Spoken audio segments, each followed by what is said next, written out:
have provided several ways to participate in or view tonight's town council meeting, including you may email staff and council with comments, viewing the meeting through Zoom video conference, which can be accessed on the town's website via computer or other smart device, or call in tonight through Zoom conferencing by phone.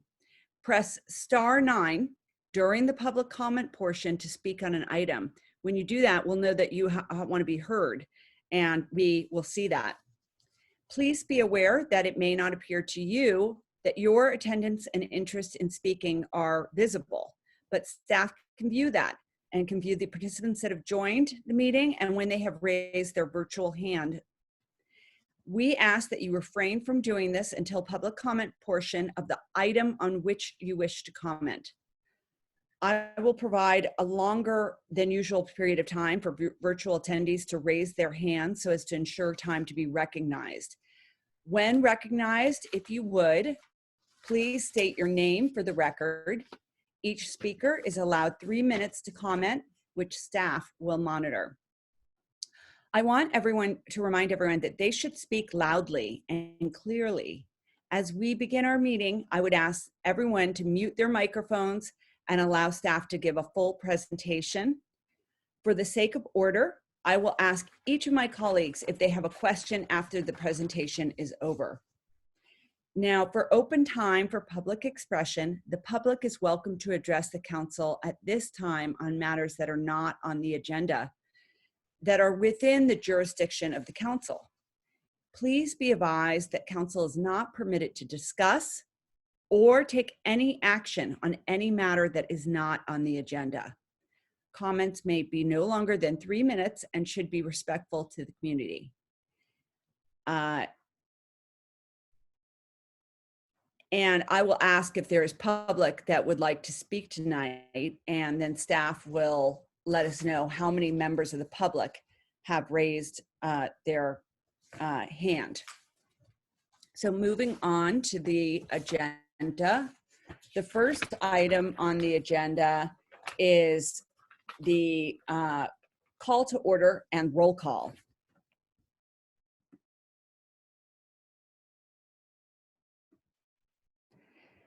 Linda, am I doing the roll call or are you? Yes, I thought you were going to do that. I'm sorry. Okay. Councilmember Cool. Present. Councilmember Robbins. Present. Councilmember Kircher. Present. And Councilmember McMillan.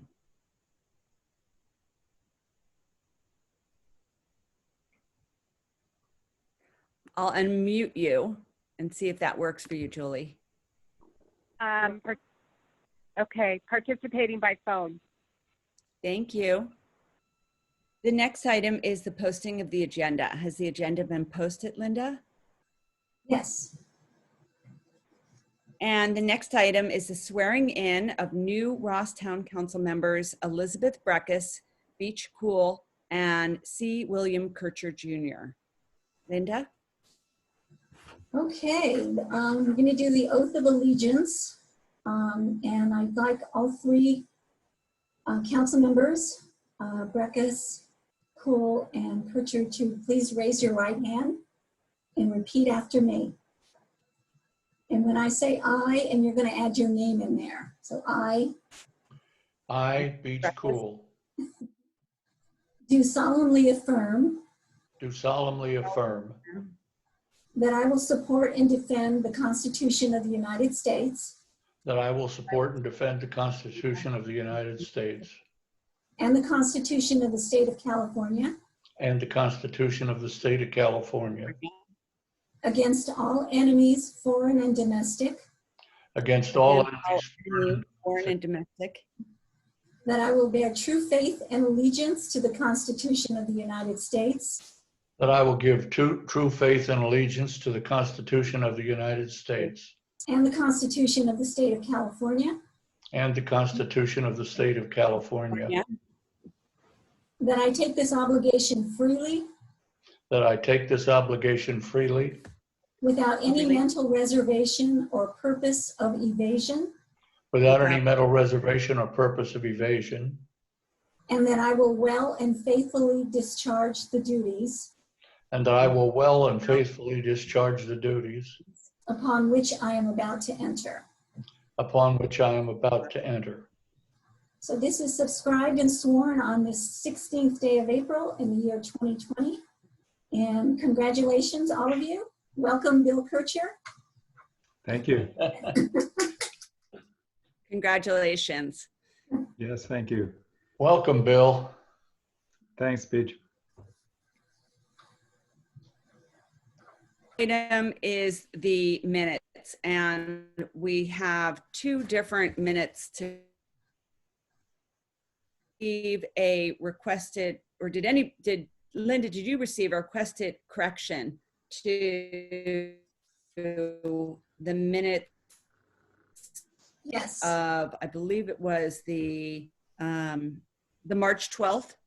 Yes, we have two edits. One that Councilmember Robbins sent in, which I think you all got a copy of.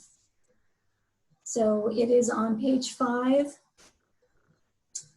Towards the end of the page, there was just some minor edits made to the paragraph relating to hydrologic capacity. It basically just says that rather than that I confirmed this information, that I asked for confirmation of the information. That's the edit. And the second edit was from Councilmember McMillan, which was just a minor. On page 11, we referred to an address as 33, as 20 Winship, and it should have said 33 Winship. So that was the only change. Can you tell me, is that to the same minutes? Yes, March 12th. And what paragraph is that? It is the 8th paragraph on page 11.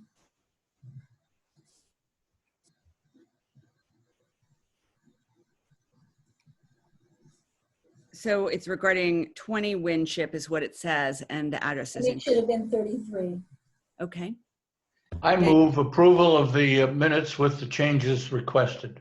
Second? Okay, we're going to take the vote. How do you vote? Councilmember Kircher Aye. and Councilmember Cool. Aye. Councilmember McMillan, Aye. Councilmember Robbins, Aye. and Mayor Breckus. Aye. And so the minutes of March 12th are approved as amended. Oh, I'm sorry. Councilmember Kircher, you you should have been abstained from that for the March minutes. So it's actually the 4 council that are voting on that item. All right. Then I abstain. So it's, yeah. And now we're going to consider the minutes of March 19th. I did not hear of any corrections. Did you receive any? I did not. Okay. Does anybody have any corrections to that set of minutes? I move approval of the minutes of March 19th. Second? Okay, and how do you vote?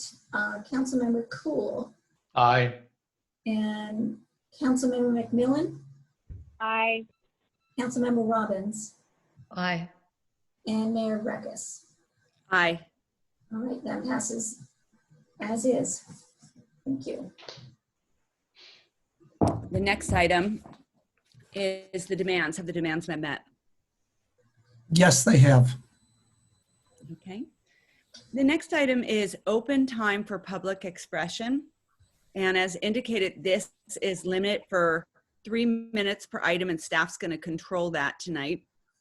It might be a little more abrupt than it would be at a council meeting. I'm sorry for that. We ask that if you're participating by phone and you want to be heard, you press *9, and that gives us the signal that you want to be heard. But if you're participating via Zoom, there's a way that you can raise your hand, and I'm hoping that people know that. We'll give you a little bit more time to see that. So I do have, excuse me, Mayor, I did get a letter for public comment from Samantha Hobart. that she wanted read into the record, which I can read. Thank you. Yes. Dear Town Council, on March 12th, you approved the mitigated negative declaration, mitigation monitoring and reporting program, and 80% plans for the Winship Avenue Bridge replacement project. Prior to that meeting and prior to the close of the comment period for environmental review, I submitted my concerns about the project. I understand that my timely comments were inadvertently overlooked by staff, but have now been made part of the administrative record. I trust you have each had a chance to review those comments. I reiterate them here. As you consider the final design of the Winship Bridge project, my concern remains for the safety of my my home and the protection of my property. In particular, I ask that the town address the following concerns in the final project design. There are four large trees on my property between my home and the San Anselmo Creek. They are at risk of falling when the town modifies the flow of the creek. In addition to the potential damage to the trees themselves, the trees are supporting the stability of my property along the bank of the creek. If the trees fall, my property is more likely to be swept into the creek. Mitigation measure Bio 9 requires that the town implement tree protection measures, which will be overseen by a licensed arborist. I encourage the town to engage neighbors to proactively develop an acceptable plan for tree protection, especially for those neighbors within the biological study area. In addition, I request that the town provide each of us whose properties are in the biological study area with a copy of the tree protection plan as soon as possible and before the town approves the final project. The bank of the San Anselmo Creek is sloped and susceptible to erosion, especially as the town modifies the flow of water. Mitigation measure Bio 10 requires that the town implement creek bed and bank protection measures. In particular, the creek banks must be restored to a stable condition following construction and revegetated. Mitigation measure Bio 11 requires that the town return the area to pre-project conditions. Importantly, Bio 11 states the measure is to be implemented during and after construction. This is the town's ongoing responsibility to the neighbors of the Winship Bridge. Disturbances may include disturbances from changes in water flow after the bridge is replaced. I encourage the town to be proactive in Bio 10 protection so as to reduce the need for repairs required by Bio 10 repair. Finally, I would like to point out that there is a very small margin of error in the town's project design. For the Winship Bridge project, excuse me, the town relies on the studies conducted by Stetson Engineers, Inc. for the San Anselmo Flood Risk Reduction Project. The site inspection of my property, 78 Sir Francis Drake, determined that the San Anselmo Flood Risk Reduction Project would cause the water elevation to rise only a couple inches in a 25-year or 100-year flood event and remain below the level of the first finished floor. However, the Stetson site analysis did not consider that there is crawl space below my home and the first finished floor is approximately 2 feet off the ground. In other words, the increase in water level caused by the SAFRR project may be enough to flood my crawl space, particularly at the northeast corner, and cause unknown damage to my home. Mitigation measure 4.9-4, FEIR volume 2, page 2-25, needs to remedy this risk. The town must consider the potential for increased water levels and that my home could flood as a result of the Winship Bridge project. In summary, I ask that the town provide appropriate protection along the bank of the creek to ensure that my home does not flood, the trees do not fall, and my bank does not slide. Thank you for protecting my property. I look forward to working with the council and staff in this final but important phase of project design. Sincerely, Samantha Hobart. Thank you. Do you see anybody else with a raised hand, Linda? I do, I see several. Okay, I'm not So seeing that. you can't see them? I'm not. Did let me you see. hit manage participants on your screen? On the Oh. bottom? I see. Yes, I do. That's how you see them. Okay, and I will call first on Doug Ryan. And so I see your hand raised, and I'm going to click that and unmute you. And then I believe staff will be monitoring the 3-minute rule.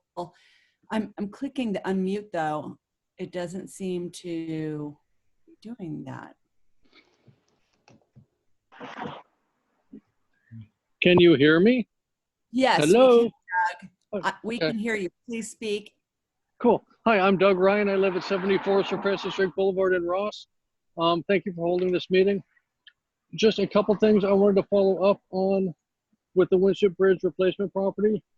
Mayor Breckus, I appreciate your interest in this project, and I copied you on an email I sent to Katie Rice on April 3rd. I'm just letting you know, I'm sure you're aware I have received no response, and I'm afraid that's going to be indicative of the support the county shows for this project and for my property specifically. And I just want to make sure the town is aware that I have specifically been in contact with my appropriate supervisor, who has shown no inclination to be responsive or supportive or responsive at all. And I find that just unacceptable. Secondly, Samantha Hobart had sent in an email to Liz Lewis requesting some information. And I sent a follow-up email to Liz Lewis asking her to specifically answer the question Samantha had asked about why the first finished floor was considered instead of the base elevation minus a foot. To date, I have received no response. And again, I find that just appalling from somebody whose salary we pay. Thirdly, I had asked the town to forward me a date and timestamp copy of the letter sent to the county that was part of the resolution from the last board meeting approving this project, where the condition was we would move forward with the project after the town had sent a request to the county for indemnification. I've asked for a copy of that indemnification request. I have not received it. And I just want to make sure that we're aware that I had asked. And those are my comments. Thank you very much. Gosh, I can't believe I'm done in under 3 minutes, which is a miracle and a record for me. Thank you all. You can mute me again. Thank you so much. And I'm hopefully successful at doing it. Yep, I did. I see someone whose hands is raised. There's no name associated with it because it looks like they called in from a phone number. So I'm gonna Just read out the last 4 digits of the phone number. Right, I'm sorry, 0497 is the last 4 digits, and then I will unmute them. And so 0497, if you would please speak. Thank you, Mayor Breckus. This is Samantha Hobart at 78 Sir Francis Drake. I also called in from my cell phone to spare the internet resources. So I have my hand raised as Samantha Hobart from Zoom, so you can ignore that one. Thank you, Linda, for reading my letter. I really appreciate it being considered tonight. I'll just kind of re-summarize that. I have concerns about some trees that are along the creek and the increased water flow from the Winship Bridge. I have concerns for the risk of them falling, in addition to the increased water compromising the integrity of the root systems. And with them falling, I have concerns of what I'm supposed to do in a flood if all of a sudden they fall without the town taking appropriate measures to have them reviewed. And in addition, those trees support the creek bed and the properties that are along the creek. So I just think that I'd like to request that there's a tree protection plan and that it's reviewed by an arborist. In addition to modifying the water flow, there's going to be increased erosion, and there's mitigation measures that require the creek bank to be restored back to pre-construction of the Winship Bridge status. So I just would like to ensure that the town has a plan in place to make sure that we're following these mitigation measures. And the last part of my letter, just in summary, just mentions that there's a very small margin of error in the town's design. And the way that things are written right now, our properties are either flooding or they're not, and there's no margin of error. And even FEMA requires a 1 foot margin of error. And I just have concerns that the proper due diligence is not in place. And with the increased water, it's like all of these homes along the creek are going to flood. The EIR does mention that if there's increased water and to our homes, that they will have mitigation measures. And the county has confirmed that due to their work and the Winship Bridge, that water levels are increasing underneath my home, and yet no one from the county or the San Anselmo Flood Risk Reduction Project has developed a plan to mitigate that risk. So I'd just like to request that the town have a plan in place, not only for the trees, but also for the increased water that's going to be underneath my home and detrimental to the integrity of the structure. Thank you. I really appreciate everyone's time tonight. Thank you. I am not seeing anybody else with a hand raised, but I want to make sure I'm correct. Linda, do you see anyone? I do not. Okay. And I hope you all know that if an item is raised as public time for open expression, it's not agendized, we are not allowed to comment on it and engage in discussion about it. So please don't take that as disinterest or us, ignoring what's being said. It's just the rules of a meeting and an agenda under the Brown Act. The next item is the mayor's report. These are very trying times. I know everyone is doing the best to hang in there and support others. And I really appreciate the sacrifice each of you is making to make a difference. The town of Ross has had to shift its focus from normal operational activity, including preparing to adopt a new budget, to focus on the emergency orders issued from the Marin County Health Officer in coordination with 5 other counties' health officer orders. The town council and staff are not getting much of an advanced look at these orders, and the orders are not always clearly stated. The town has no role in issuing these orders, but it does have the obligation to enforce the orders. We are working hard to appropriately interpret the orders, communicate to residents about the orders, and then respond and enforce the new orders.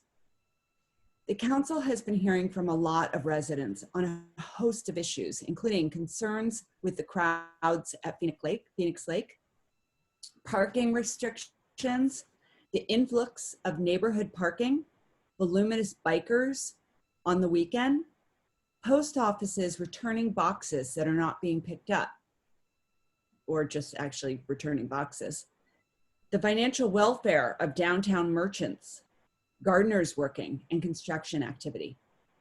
Mayor Pro Tem Julie McMillan and I have been holding regular meetings with the town manager regarding these concerns and the town's response to them.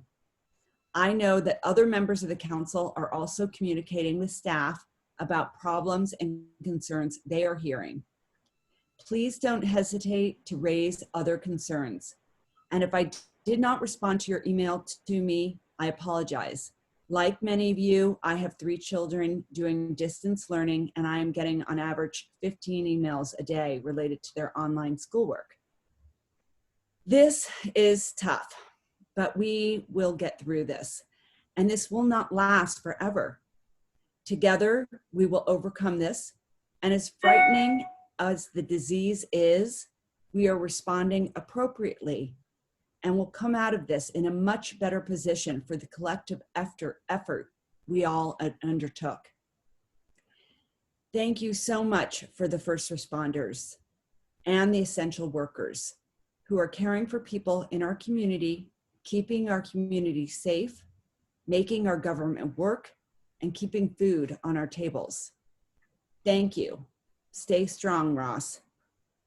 Tonight is the first council meeting we are conducting online, and we hope to improve the meeting process as we continue to use virtual meeting technology. On a positive final note, congratulations and welcome to Bill Kirchner, who joins the council. I look forward to working with you. And I also look forward to passing the torch to Julie McMillan, the Mayor Pro Tem, who by tradition will be elected mayor tonight. Thank you. Next item is the council committee and liaison reports. Does anybody have a liaison report or a council committee report? Hey, Elizabeth, I just want you all to know that I can see you now and you can see me. Great. Internet is back. All right. Thank you. Yeah.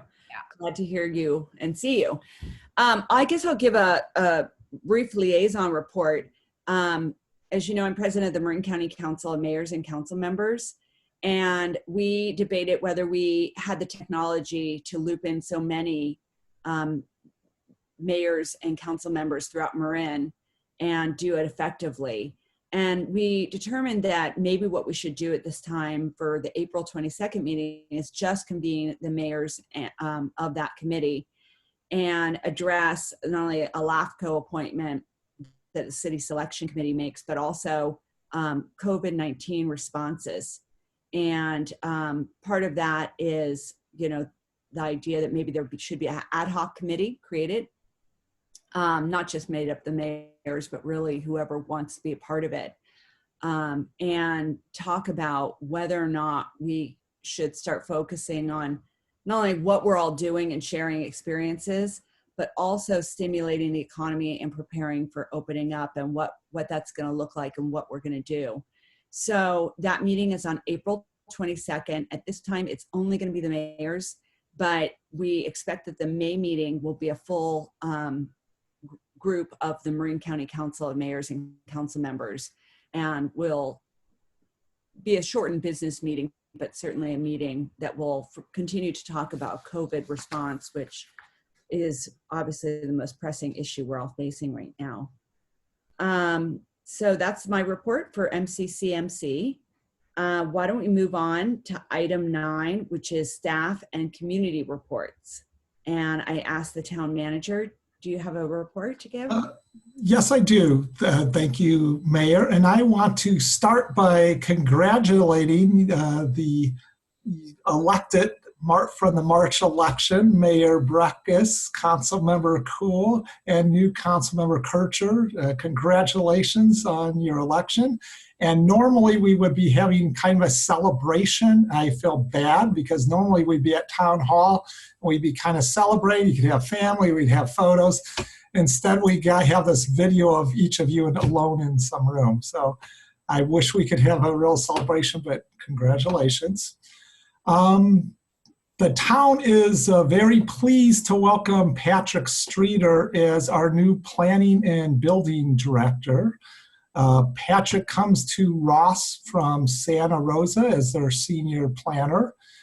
He's had a lot of experience in both current planning and advanced planning, including some of the being a leadership role in the downtown housing initiative, being the project manager of update of the downtown station area specific plan, which has a lot of complexity and different interest groups. He's also been a key member of Santa Rosa's Emergency Operations Center team, being there during the Tubbs fire of 2017 and the Kincaid fire of 2019 in the position of Deputy Planning Intelligence Chief. We very much welcome Patrick. He's starting work here on Monday, April 20th, and I look forward to introducing Patrick to the council and having him introduced to the community. Obviously, it will be virtually at this time. With that, I have my COVID, what we're doing at a later council item. So that is my report. Thank you very much. And the next item is Ross Property Owners Association. I'm not sure, do we have anybody?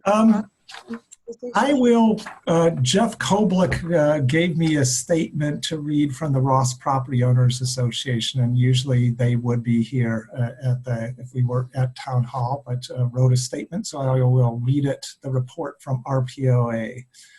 RPOA has ordered 5 flower baskets to be hung from the light poles on the post office side of the street throughout the Ross Commons.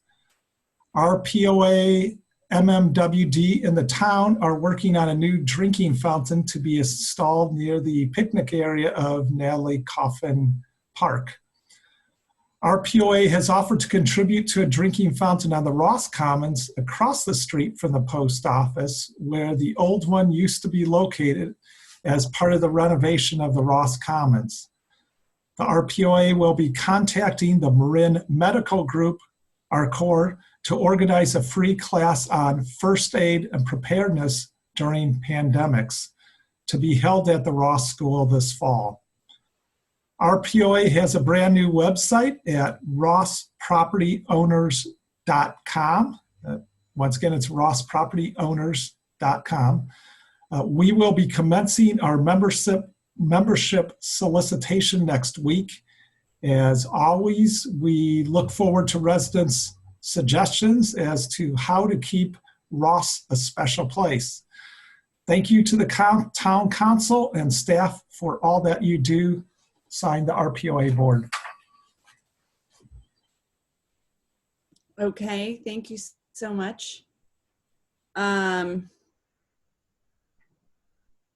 next item is the consent agenda, and I did receive an email regarding item 10E.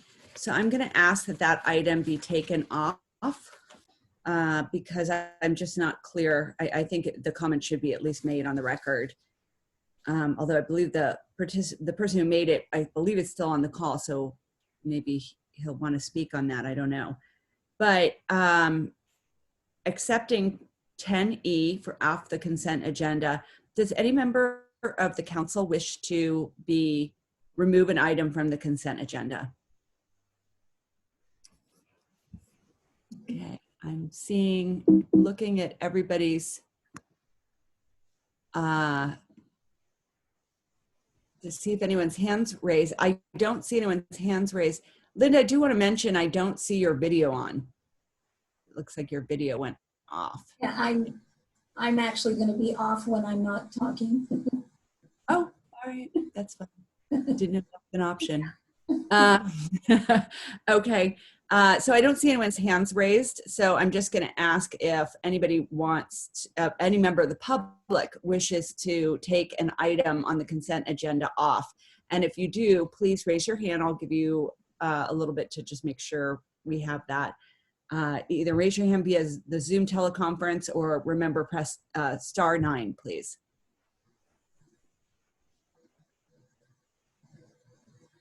Okay, I am not seeing any member of the public. With that, I'll bring it back to council and I will ask if there is a motion regarding the consent agenda. I move approval of the items on the consent agenda except for 10E. Second. All right, let's take the vote. How do you vote, Councilmember Kircher Aye. and Councilmember Cool, Aye. Councilmember McMillan, Aye. and Councilmember Robbins, Aye. and Mayor Breckus? Aye. Okay, so it passes unanimously, A, B, C, D, F, and G. Okay, thank you.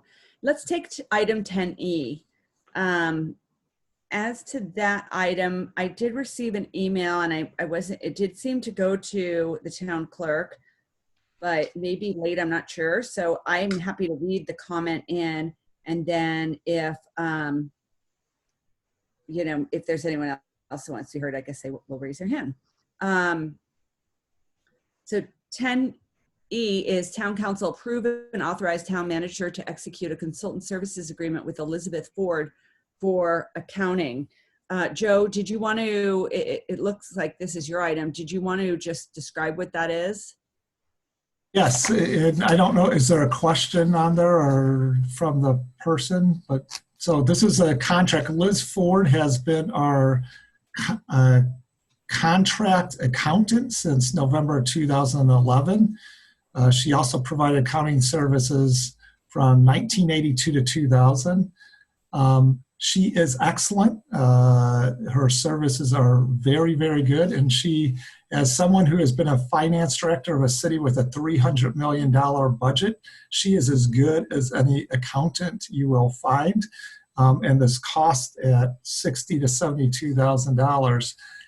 If we had a full-time staff person or what she does, the cost would be significantly more if we had to do it by a staff. So it's not only the financially responsible thing to do, she provides a high level of effective, efficient services.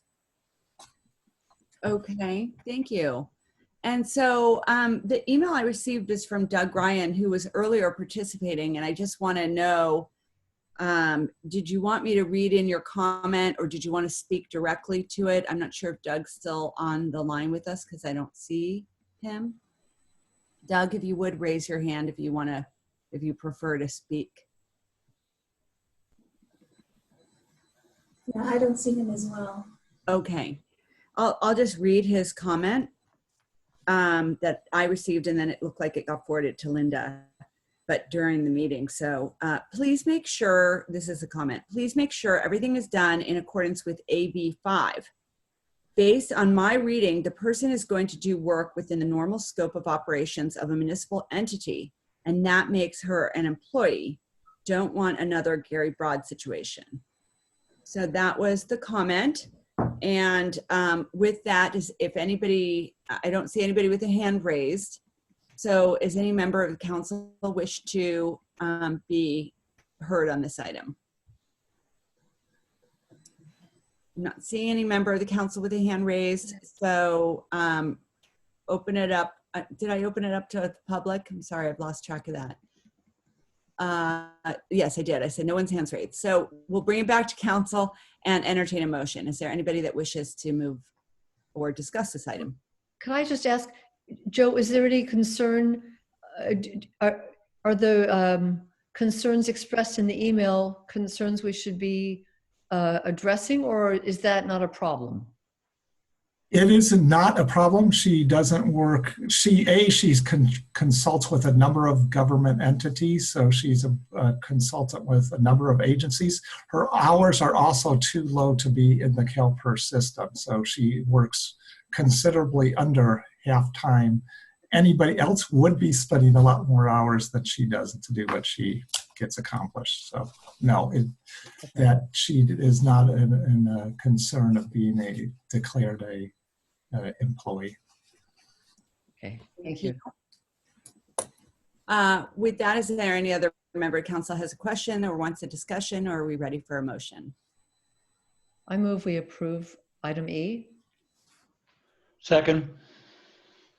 Okay, let's take the vote. How do you vote, Councilmember Kircher? Aye. And Councilmember Cool? Aye. And Councilmember McMillan? Aye. Councilmember Robbins? Aye. And Mayor Breckes? Aye. Motion passes unanimously. Okay, the next item is item number 11. Town Council consideration of adoption of resolution number 2154, authorizing the Marin General Services Authority to collect franchise and PEG access fees from cable television providers and to exercise all powers and functions associated with the Digital Infrastructure and Video Competition Act, and Town Council consideration of introduction of ordinance number 706, an ordinance of the Town of Ross repealing Chapter 5.26 Telecommunications Ordinance of the Ross Municipal Code to terminate the Marin Telecommunications Agency, MTA. And the staff member giving the report is Town Manager Joe Chin. Thank you, Mayor and council members. The item before you is really the termination of the Marin Telecommunications Agency, MTA, and in effect taking what little powers they really have left and rolling it to Marin General Services Authority to make a more efficient operation. When MTA was created in 1997, At that time, you were able to negotiate for local cable franchises in all the Ross cities and towns, and I believe some other entities in the county were part of MTA and forming the JPA. In 2006, the state took away a lot of the authority of being able to negotiate. So for the most part, the whole negotiation powers ended, and they're just collecting the fees and distributing it to other entities, collecting the franchise and PEG fees. And they also oversee the PEG access provider agreement with community media of Marin County. Those functions are easily able to be done by a different JPA MGSA, which all of the Marin entities, all the Marin cities and towns and county are part of. What triggered this is the executive director of MTA is retiring, I believe by June 30th, and trying to find, and it made sense to consolidate this, and overall, it save, estimate about $100,000 a year to have them part of MGSA. Every town and city in the county are taking actions on this throughout this month of April. There will be a second reading of the ordinance needed in May. If half of the entities pass it, which everybody has been passing it, this action will happen, that MTA goes away and MGSA is formed. And you do have two actions here. You have a resolution and then an ordinance, so we will need two different council actions related to both of them. And I'm available for any questions the council may have. And Council Member Robbins may want to state something because she sits on the MTA Board of Directors. So yes, just to reiterate what Joe said, the reason this entity was formed no longer exists, and what it currently does can easily be done by the county agency that Joe mentioned. So there's really no reason to keep this, to keep MTA open. That's about it. Thank you. Linda, I'm noticing that that I can't start my video because it says the host has stopped it. So I don't know, I'm assuming people can't see me and they just see my name. Oh, there, the host asked me to start my video. Okay, thank you. Okay, so does anybody have any questions of staff or Councilmember Robbins? Okay, let's open it up to members of the public. Does any member of the public wish to be heard on this item? And I will see if I see any hands raised. And I'm not seeing any. So I'll bring it back to council. Does any member of the council have any further questions, discussion, or is there a motion? I have a question. Sorry. Yes. I'm just wondering, Joe, when we bring it back in May, can we do that on the consent? It will be the second reading, so it just depends if we're allowed to, but we could do it without a staff report. I would check with the attorney, but either way, we don't need a staff report on it. I think it does come back on consent. Yeah. It does come back on consent, correct. Thank you. Okay, with that clarification from Julie and our town attorney, is there a motion? So I move we approve Resolution 2154, authorizing the Marin General Services Authority to collect franchise and PEG access fees from cable television providers and exercise all powers and functions associated with the Digital Infrastructure and Video Competition Act and Town Council period. Thank you. Is there a second? Second. Okay, thank you. Okay, how do you vote, Councilmember Kircher Aye. and Councilmember Cool Aye.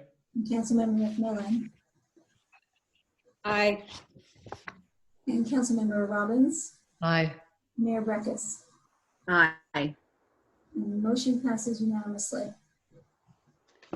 Okay, the next item is, We gotta, we have the ordinance to introduce by title only and waive further reading of ordinance number 706, an ordinance to terminate MTA by repealing Chapter 5.26 of the Town Code.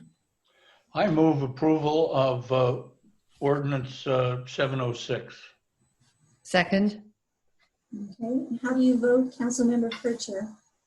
Aye. And Councilmember Cool? Aye. And Councilmember McMillan? Aye. Councilmember McMillan? Aye. Councilmember Robbins? Aye. And Mayor Breckus? Aye. And the motion passes unanimously. Okay, so the next item is town manager update and council discussion on town activities in response to COVID-19. And just for clarification, the way the item is agendized, I'm not clear if there is going to be a discussion on an item on such topics as construction time penalties. And if there is, my inclination is recuse myself because of the fact that I have ongoing construction in my home. So I just want clarification from our town attorney. If I'm inclined to recuse myself on that item, on any discussion of construction time penalties, is it appropriate that I recuse myself on this particular item? Given that the time penalty discussion is not on the agenda, we can talk about it briefly as part of this agenda item as an update. And when we get into that section, if we do, you would need to recuse yourself from that discussion. And the FPPC just recently issued guidance on Zoom meetings and how you do that. And it means you mute yourself and you take the video off, and then you come back on when we're done with that section of the report, if we discuss it tonight. Thank you. Might be helpful for us to separately agendize that in the future, if that's, and not so broadly in the event of that, but I appreciate that guidance. Okay, so with that, I'm going to turn it over to our town manager, Chin. Thank you. Thank you, Mayor. We're now in our 5th week of the shelter-in-place order and hope that everyone is staying well and safe. It started as the public health order on March 16th, which was subsequently superseded by a revised one on March 31st. We've had, in addition, 2 public health park orders. These are no ordinary times. We have all had to learn how to navigate through the unprecedented time of staying home, social distancing, closure of all schools and non-essential businesses, and scarcities of various products, and for us, protective equipment. The town continues to follow the Marin County Health Officer's orders, which are strictly in place until May 3rd, but that day very well could be extended, and there will likely be modifications to the order as we move forward. For the staff, this effort includes coordinations with many jurisdictions at the countywide level. For example, the police chief and I participate in a 3 times a week call with the County Office of Emergency Services. And I also have 3 calls a week with all the city managers and town managers of the Marin jurisdictions. All the organizations like police chiefs, they and other departments also coordinate on a regular basis, all with the goal of keeping our community and residents safe during this pandemic and sharing best practices and trying to stay consistent with each other. While town offices are closed under the shelter in order in place, most of town services are still available. So our doors are locked, but we are very much providing most all the same services we did before. Departments could be all contacted by phone, email, other electronic sources. All meetings are occurring by virtual meetings or conference calls. Obviously, we're improving our usage with different technologies as we move forward. Specific to the departments, police, fire, and public works departments, services are similar to before this all started for all those departments, but they're all, as all town departments, taking extra measures to help prevent the spread of COVID-19, which includes direct level contact with the public and each other. In the case of all of them, we're shifting, or at least the police and public works, we're shifting people so there's less contact. Also, you have to plan, like in the police world, we have 3 on one group and 3 in another, that you try and keep people separated as much as possible in case one group does get come out ill. It's been a busy time interpreting the orders and putting in place measures, and sometimes obviously we're putting signs up in a number of places. You'll see more signs in the community than ever before, and helping communicate the new orders to the residents. Relate to planning and building services, we've moved to virtual appointments only using phone, email, virtual meetings, and eTrack-It. The town is still accepting new planning applications, and also resale inspections are still occurring with new safety procedures, so that has not ceased. Though we have seen a significant slowdown in houses going for sale, but it's not because of our end of the COVID.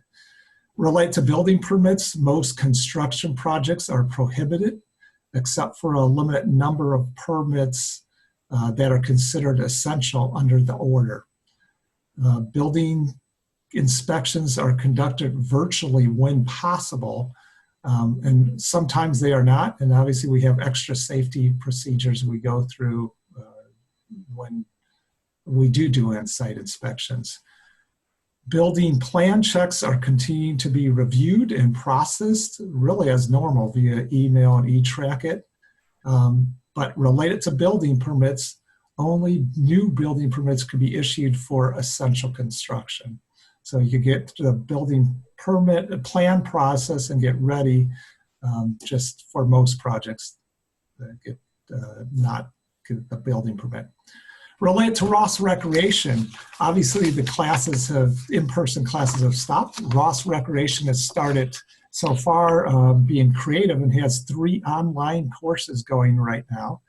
In addition, they've added a lot of free family activities. If you go out to www.rossrecreation.org, check it out. Great activities. My wife, son, and his girlfriend spent a very fun Friday night doing art with Casey and learning to hip hop dance with Chelsea. And it was luckily on that one, no one was filming us, that it was not a virtual world. But there's some great things out there and great resources for people to do online and instructions. Human resources, the HR world has been interesting in a number of ways, determining who could work in the office, who should telecommute, and finding ways to keep employees as safe as possible, socially distancing at all times from each other and the public, and then having to understand and implement the new Families First Coronavirus Response Act, the FFCRA, that was passed by Congress and signed by the President on March 18th with the implementation date of April 1st. We had, with our first payroll that went through April 3rd, we had to implement it including the new emergency employee paid sick leave and new emergency leave under FMLA to be implemented by that first payroll. Finances. We have our budget hearing with the council on May 7th. The COVID emergency has definitely affected town revenues. Obviously, you look at almost every business, not-for-profit, government entity. This is obviously the COVID emergency is having an effect. We will be discussing at the budget meeting how we will continue to be financially responsible and stable, and also delivering effective, efficient services to our residents through this time. Obviously, there's a lot of now, the budget was largely, I had a lot of it completed and with staff a month ago. We're now redoing significant parts of it related to the latest information. Another change, obviously, is how we're conducting council meetings. Obviously, we're doing this virtually and all of us in separate places. And we will obviously look to enhance as we go on with the technology. Staff and I want to thank the community for the many people who have volunteered to help senior citizens that need assistance picking up food, prescriptions, and their mail. In addition, please remember to help support your local residents, Ross restaurants and businesses that are still open. They need your help as much as ever. And one thing about the travel, as you're all aware, the non-essential travel to parks and open space areas has the restrictions. And you'll note the signage throughout town. It's great to get outside, but we ask all residents, please do so near your home. Walk or bike, but do not drive or park unless displaying a valid disabled person parking placard or your license plates. Obviously, we've closed parking lots and roadside parking near trailheads. And then please practice social distancing whenever using the trails and paths. I also very much want to thank our town staff who have been dedicated, flexible, and determined in providing outstanding services to our residents while meeting the many new challenges that this COVID-19 emergency has presented. Can't say enough about the work they have been doing. We are also grateful that Ross residents and businesses are taking the public health orders seriously. It is very good news that in Marin County, the rate of new COVID-19 confirmed cases has not only flattened, but recently the rate of new cases has declined. We have to make sure this trend continues. Obviously, we have to keep doing what we're doing and social distancing.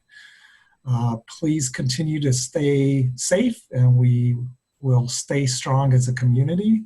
And if there's any questions for me and staff, I do have staff are online. I'm seeing the names of them. So we do have staff available and myself available for any questions or discussion about anything related to activities and response. Thank you so much, Joe. I just want to say, I know how hard you're working. You're always working hard, but I've just seen your office at Town Hall so much, and I appreciate all that you're doing. As a small business owner, I know how much time is taking dealing with all this, and so I know for government, especially as a jurisdiction that has to enforce these orders and deal with it in real time, we really appreciate how hard you're working and all of staff working so hard. And I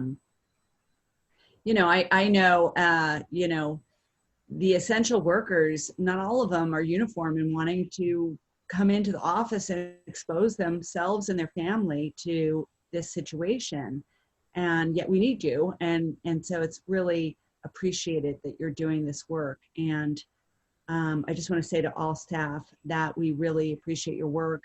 We know you're stretched thin. We know you have a lot on your plate with small staff on a good day, and this is not a good day. I think we all can agree. So, this is tough times. I appreciate all residents being really understanding with staff and the fact that they're doing the best they can, and just to the community, this is really, we're really trying to, create new territory here and grapple with new issues. So with that, why don't I open up to other members of the council to have a discussion about this before we open it up to public. Is there any member of the council that wants to be heard on any item related to Joe's great report? We're raising our hands. Do you want to call on us, or should we just? I'm sorry. Let me scroll up and down because I'm not seeing that. Okay. Hold on. I sure will. Oh, they're showing up on the screen now too. So I see 3 hands showing up. I can see the public too, so it's like a little bit more, but I'm going to start with you, Councilmember Robbins, recognizing you. Thank you. So my question, Joe, is does the town itself have any discretion in which of these kind of regulations we have to implement? For example, I know that it seems a little gray when some construction, but not all construction is ongoing. And I think you'd have to sort of think that if some construction is ongoing, we're making the assumption that those workers are not putting themselves at risk. And so if some construction is ongoing, I'm not sure why we're prohibiting all construction. It does seem like one of those industries where the business could carry on without great health risks to the workers or to the people in the houses. So that's one example. The other, and I'm sure the town probably has no ability to change this, but some of the parks shut down. It seems to me almost nonsensical to say you can't park at Nally Coffin Park to go walk there, but you can park in a grocery store and go into a fairly crowded grocery store trying your best to stay away from people. So those are 2 examples, the park situation and construction. Does the town have any flexibility in being a little bit more open in areas where we don't think that workers or people will be at increased risk? We are following, these are the public health orders, are orders for every jurisdiction in Marin to follow. So everything in there we are looking to implement. We are working with other agencies to see that we are hopefully being consistent across the jurisdiction, the 11 cities and towns in the unincorporated county in that. Related to the part on construction, there are some narrow exceptions that are listed as the essential construction activities. And we've gone from, and there's under 10 projects that are out of, we were at like 75 building permits. So it's under 10 currently that are allowed to be constructing. And so we go through each one individually to see does it meet the test of the provisions. Related to the park shutdown, a lot of that the 2 park orders came because the communities were getting flooded. Obviously, as you saw they were getting flooded with outside visitors, and really there isn't supposed to be travel. It is a shelter in place is the intent of the public health order. So the public health orders, the goal of what they're saying is stay close to your home. We don't want a lot of people traveling. Clearly, like the first weekends, we got Marin County and probably every place with a natural beauty was getting inundated with people traveling from all over to go there. We did see at Natalie Coffin Green Park, once the shutdown started in West Marin, people were getting flooded in all the side streets, the Woodsides, Duffs, Walnuts, and obviously we start instituting, and the public health order also really start instituting with the 2 park orders to reduce the traffic. So we're following the orders as we are reading them, that we got to enforce them and be part of the solution. And I would say in Marin overall, if you look at our numbers, we started with significant number of COVID cases. I'm sent daily reports of how many COVID positives, how many hospitalizations, how many deaths. And you look week by week, and we were going up, that geometric rate. Then it not only flattened, we're starting to go down. I know it's difficult. It's been really difficult on the public. That I would say, walking around or seeing around Ross or driving around, people overall seem to be complying really well overall. So, but I think it is working. Obviously, at some point we'll see with the public health officer, we're expecting there is going to be a new order coming out in the next days that's going to have some variation.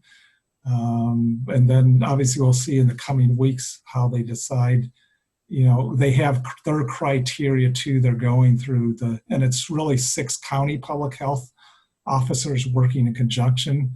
The one hearing the Marin, Dr. Matt Willis talk, he's saying, it is one Bay Area. People live where you work and travel. And so we all have to act in unison to get this under control. And so we will follow the orders as they're given. But right now, at least for now, Marin seems to be doing pretty well, but obviously we got to keep it up. I don't know if that. No, I wish that we could let up on some of the construction prohibitions, because it doesn't really make much sense that some are allowed and some aren't, because you want to keep people safe. And if it's safe enough to have some, it's probably safe enough to have more. But I understand, you don't need to reply to that. That would be something I think the county should move ahead on. I don't think it's going to hurt health statistics, and it will help the economy.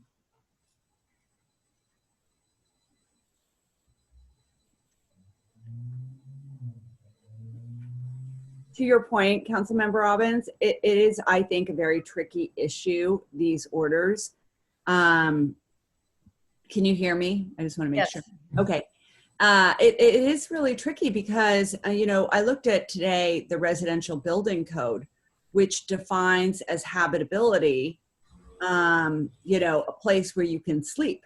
So it talks about bedrooms, it focuses on bedrooms, but it says habitability doesn't mean bathrooms and hallways and these other things. So under that definition, you're just like focused completely on bedrooms, right? And then you can look elsewhere in different other codes, and it talks, and no one would say that if you don't have a bathroom, you're obviously not habitable, or a kitchen. But I mean, you can look in these different definitions and go down a rabbit hole of saying, well, what is habitability? Or what is sanitation? And, I went through that rabbit hole today just because we're particularly getting an email from one family who has 2 of their 4 bedrooms out as a result of a roof project and dormer addition. And, I feel for them because they're a family of 5 trying to, conduct business and Zoom meetings in one space. Well, I know you can't do that. There's not enough Wi-Fi. And if one person gets sick, how are you supposed to do sheltering in place when you're all 5 of you in 2 bedrooms and 1 bathroom? It's a problem. So I feel like that's a discussion maybe for, another day, but I think that another day should not be long. I think it should be short. There's 4 attorneys on this, and no disrespect, Elizabeth Robbins, you're equally bright and welcome to participate in looking at these orders. But the fact of the matter is, I see Joe's point. The 11 town cities, we should probably interpret them consistently. And yet there's no language in the order that gives us complete clarity. And I feel like we need to make common sense decisions here.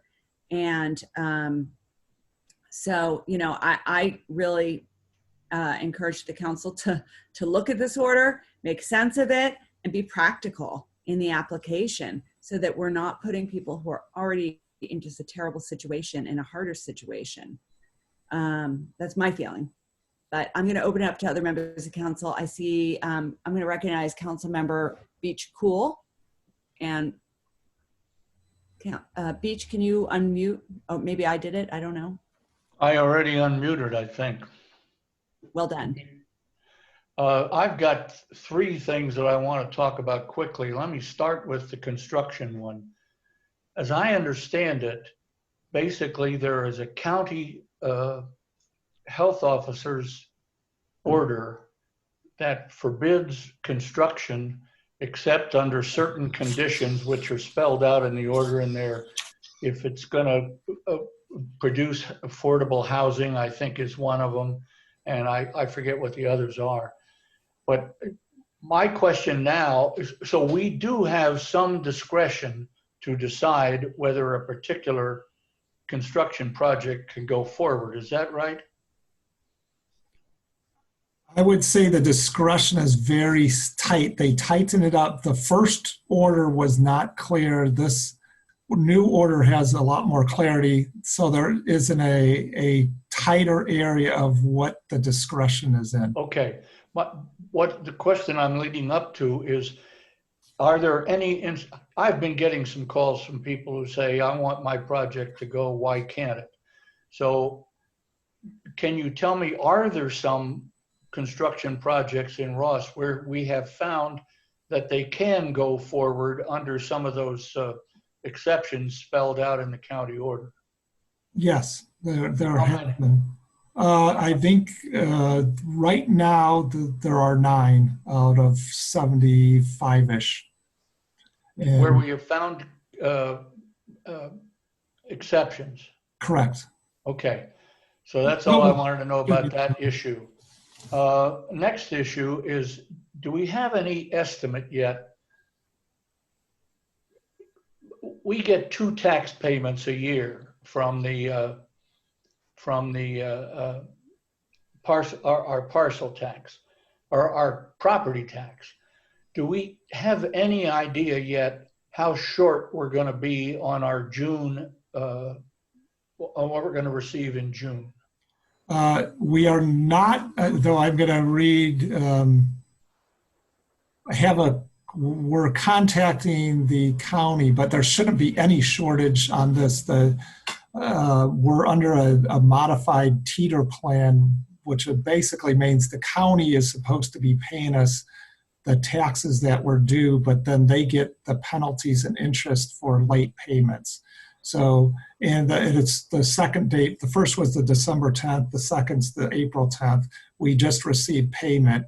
It looks like the full, there was one timing thing of a very small amount that we have a question into the county finance person to find out about, is that related or not? But we're supposed to get our whole full property tax. And right now we at least have 99% of it. So I thought the payment was in June. It's in April. No, April 10th. Okay, and we got it. Yeah, county already remitted the money to us. Okay. But they pay us a percentage. In effect, the county takes some of the risk of people not paying, but then they get the reward. If you look, there's a high fee that's charged if you were even a couple days late. It's, whatever, a significant percentage. And then there's penalties on top of that if you're real late. So the county gets all that. They don't distribute part of that back. But All I'm trying to find out is, all I care about is we got it. Yeah. So property tax is not a risk for us this year, and it shouldn't. Next year, the roll's already set based on January 1, 2020 assessed valuation sets the roll for the coming tax year. Okay, that's all I have. Thank you. Okay, I'm going to recognize Councilmember McMillan. Thank you, Mayor Breckus. I got a call from a resident today who is having big problems with our post office. And I know I sound like a broken drum here, but these are more serious problems in that this resident is a senior citizen. She has asthma. Her husband has other issues. She is ordering prescriptions from CVS that include her PO box number on the packages, and our lovely post office is returning those packages back to CVS. And moreover, they have told her that because the town of Ross refuses packages from CVS, they will no longer be delivering any packages to the town of Ross. So I know we don't have jurisdiction over the post office. I told her to call Jared Huffman and emphasize that this is an urgent health issue exacerbated by the COVID-19 scenario. I emailed Jared Huffman last week with a minor issue compared to what this resident is going through. But I just wanted to bring that to your attention. And we need to figure out, or Jared Huffman needs to figure out, new personnel or new policies at the post office, because this is just not acceptable. Thank you very much. I'll echo that. I'm hearing a lot of complaints about the post office, and it's a huge problem, and one that, you know, we probably need to focus on. I'd like to recommend Alto Pharmacy, where I'm getting my deliveries, but it's a pain to switch, but I've been super happy since doing it. Joe, do you have any input on this item?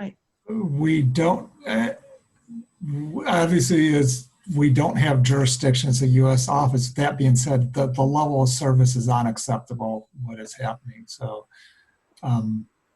it's not reasonable that they are sending the amount of packages. I've heard this complaint over the years. It's definitely, I think I've heard more in the last month than any time before. So it's obviously it's working through the post office. Can I just make one comment about this item? Of course. Julie, you said that she was putting her post office box number on it. My experience is you have to put both the post office and the street address to stop them from sending things back.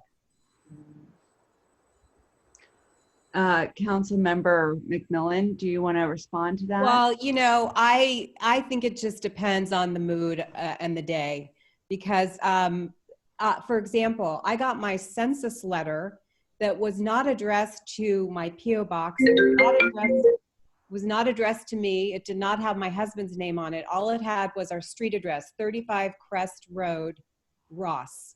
And by some miracle, that managed to get into my box, no problem, right?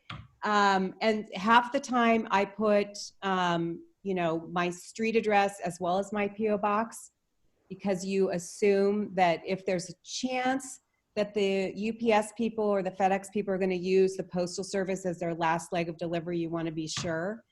But you know, you would think that if they have their PO box, that should be sufficient. It's just inexplicable, the randomness and the kind of glee that they take in returning these parcels and letters. Yes, I agree. And I think we need to really make sure that their parking is in their lease. But it's not, there's no parking in the lease. I've looked at the lease. They don't even park there. So why are they getting parking? I think that we need to look at that. If no other member of council wants to be heard on this item, I'd like to open it up to a particular item, which resident whose number is, or could be non-resident, I guess 7119. So I'm gonna unmute your microphone and let you be heard on this item. Thank you. You have 3 minutes.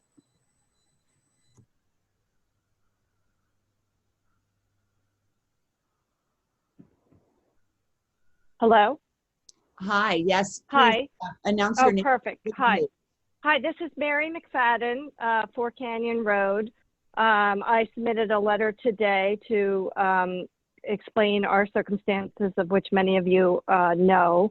I guess after listening to this, I have a few more questions in terms of the conditions or standards for construction to continue. And in particular, I guess I'd like to know, out of the 9 out of the 75, were they all 75 in mid-construction? Because I actually find like I would like to understand a little more about what is habitable. You know, I think Elizabeth, you spoke to that earlier in terms of bedrooms. I have 2 bedrooms for 5 people right now. And if one of us were to get sick, I don't have a lot of places to isolate. I live in an open floor plan, like the contemporary homes that most people desire these days. And not only that, is that a concern in terms of what I just described, but it is unbelievably challenging in terms of conducting business. And I now have 3 kids doing homeschooling, 1 ricocheted back from college, and 2 other high school kids doing Zoom all day, as well as my husband and myself trying to conduct business. Just to add a little flavor, because I didn't do this in my letter to all of you, but when I have to take a call, I have to run to my bathroom with my papers. So anyway, I have had to fight on each ordinance because my roof was leaking to have work continue, and was able to get that through after, you know, considerable amount of discussion and time. And now I'm just at a point, given that we have no idea how long this is going to go. I have 2 boys living on a living room floor, again, an open floor plan, and trying to conduct our lives in an undeterminable amount of time going forward. And I just would like to understand what the conditions or standards for construction to continue are. I find that I think we can do it safely. I have people who are willing to work. They can use a separate entrance. They can be 1 to 2 people in the space at all times. I am looking for some reasonable, a reasonable take on what is going on here. I understand that you all have deemed a kitchen essential.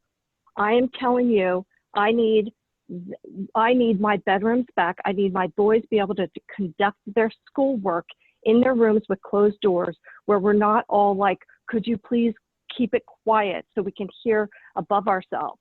I mean, it's unreasonable. It's just unreasonable. I don't know how else to describe the situation without getting more emotional about this. I am looking for you guys to be a little more reasonable about allowing us to move forward. Thank you very much. Thank you. I'm going to mute your item if I can figure out how to do that. I did it and then I undid it. Oh God, no, I muted someone else. I think I did it. Okay. So, is anyone else want to be heard on this? Let me just make sure I've got members of the public all covered. I want to give a little extra time because I know it's hard to. Okay, I don't see anyone else. I'm going to bring this back to the council. Does anybody wish to be heard on this item? Are we, I'm sorry, I guess I should raise my hand. Yes, it's okay. I'm acknowledging you. Are we supposed to be discussing specific things like Mary's construction project or like construction penalties, or is this just a general debrief on COVID-19 and specific things need to be brought forward at a later time? My understanding, and I'll defer to our town attorney, is that we're allowed to talk about things generally. If we want to do a deep dive on construction time penalties or responses to specific projects, we probably should separately agendize them, and we have the right to do so under special council meetings and that kind of thing. So I don't know if we should dig deep into specifics or just say, hey, generally, this is, our feeling, or hey, let's set a special meeting on, and so we can talk about A, B, and C. That is correct. For right now, we're having a general discussion about the town's response to the emergency. And if we wanted to do a deep dive on any one of these items, we would need to separately agendize it and go in that direction. But town staff can't make some interpretations of the construction rules to, say, help the previous caller? I think what the town staff has been making those interpretations. And again, those interpretations in the order are limited. The order is very explicit of what is and isn't allowed under construction. And as the mayor stated earlier, there's that one section, and I think most of these disputes fall under this one section of what is construction and what is habitability, and whether that habitability can reasonably be delayed, construction for that habitability. So that's the one provision in the order that not just Ross, but many communities are struggling with.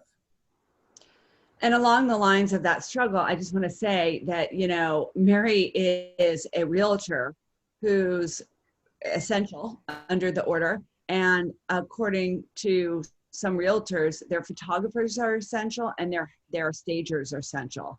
And yet she can't have, you know, someone come in and complete this work. I would like to suggest that we conduct special meetings for individual projects that want to be heard, and then we can have the full benefit of our town attorney's advice and what other people are doing, and look at this, because there's nowhere in the order that says, you know, Mary's project is a no-go or someone else's. So I think getting a little more educated, if we're going to dive deep into projects, I think that should be a special counsel item, and one that we should get the benefit of, you know, staff's opinion, and also what the order says and whether there's language that allows us flexibility or not. So what's the process for that? Is that a separate meeting, or staff works with individual families who are in the middle of projects? What do you think is the best way to go about that? It is my opinion that we should agendize special council meetings to deal with problems as they arise, so that we minimize council and staff time, and we have a conversation with everyone in the room, and it isn't a bad game of telephone where staff tells us one thing, a resident tells us another thing, you know, someone understands this parameter from staff. I really think we're going to cut down on our time by being focused on particular problems as they arise.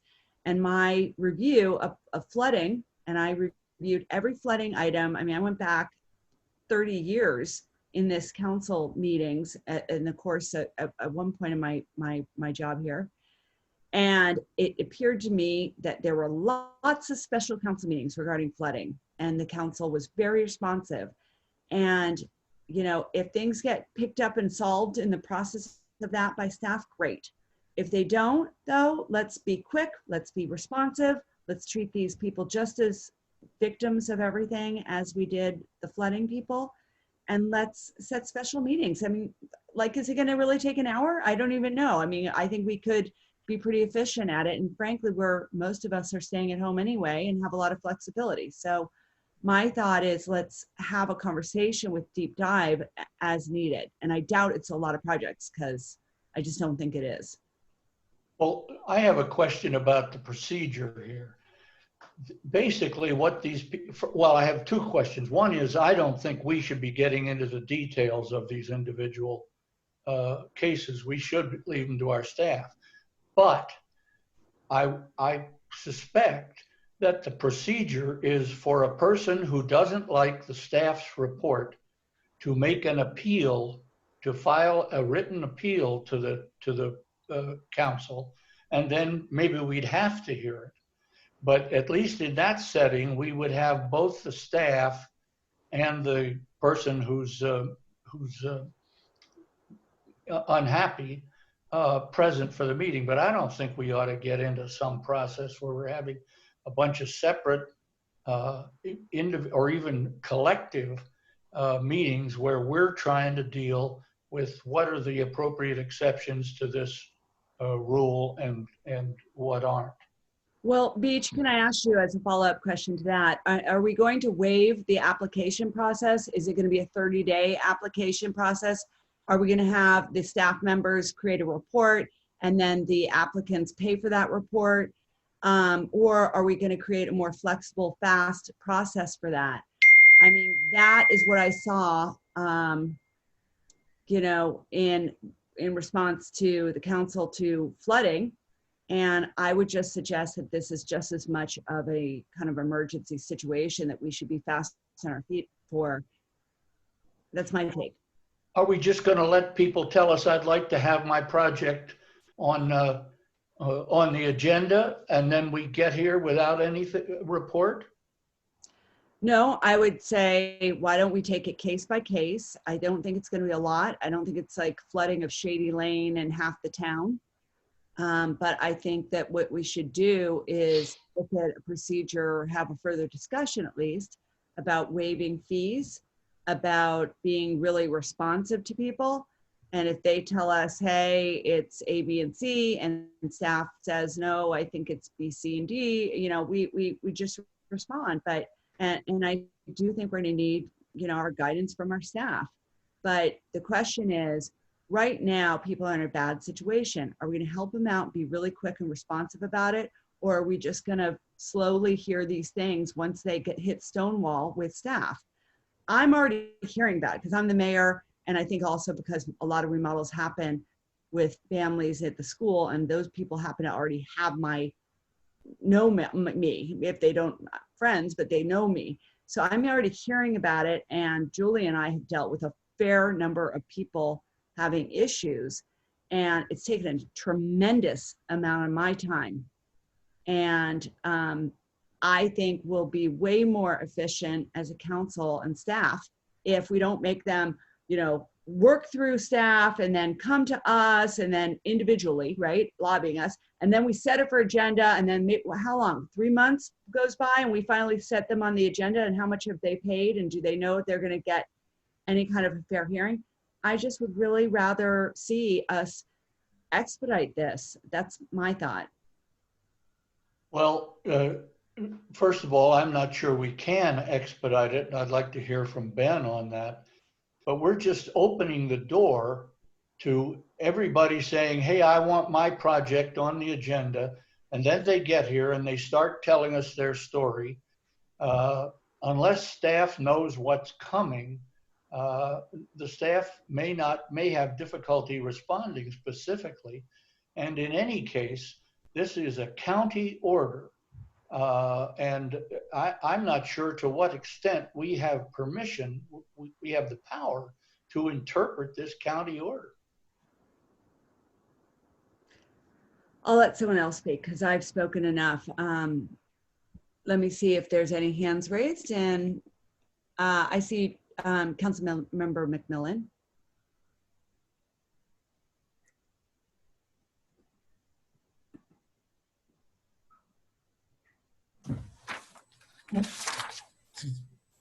Julie, did you want to speak again, or did I just not unraise your hand?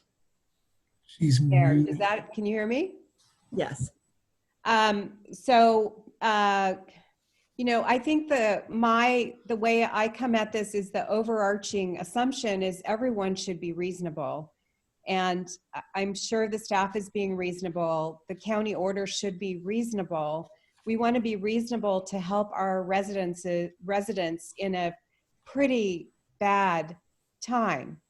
And so my question to Ben, kind of following up on what Beach was saying, was, you know, since there is kind of a little bit of gray area, and I know, you know, on the one project, we kind of accommodated them based on their unique situation. I think there's probably very few similar unique situations.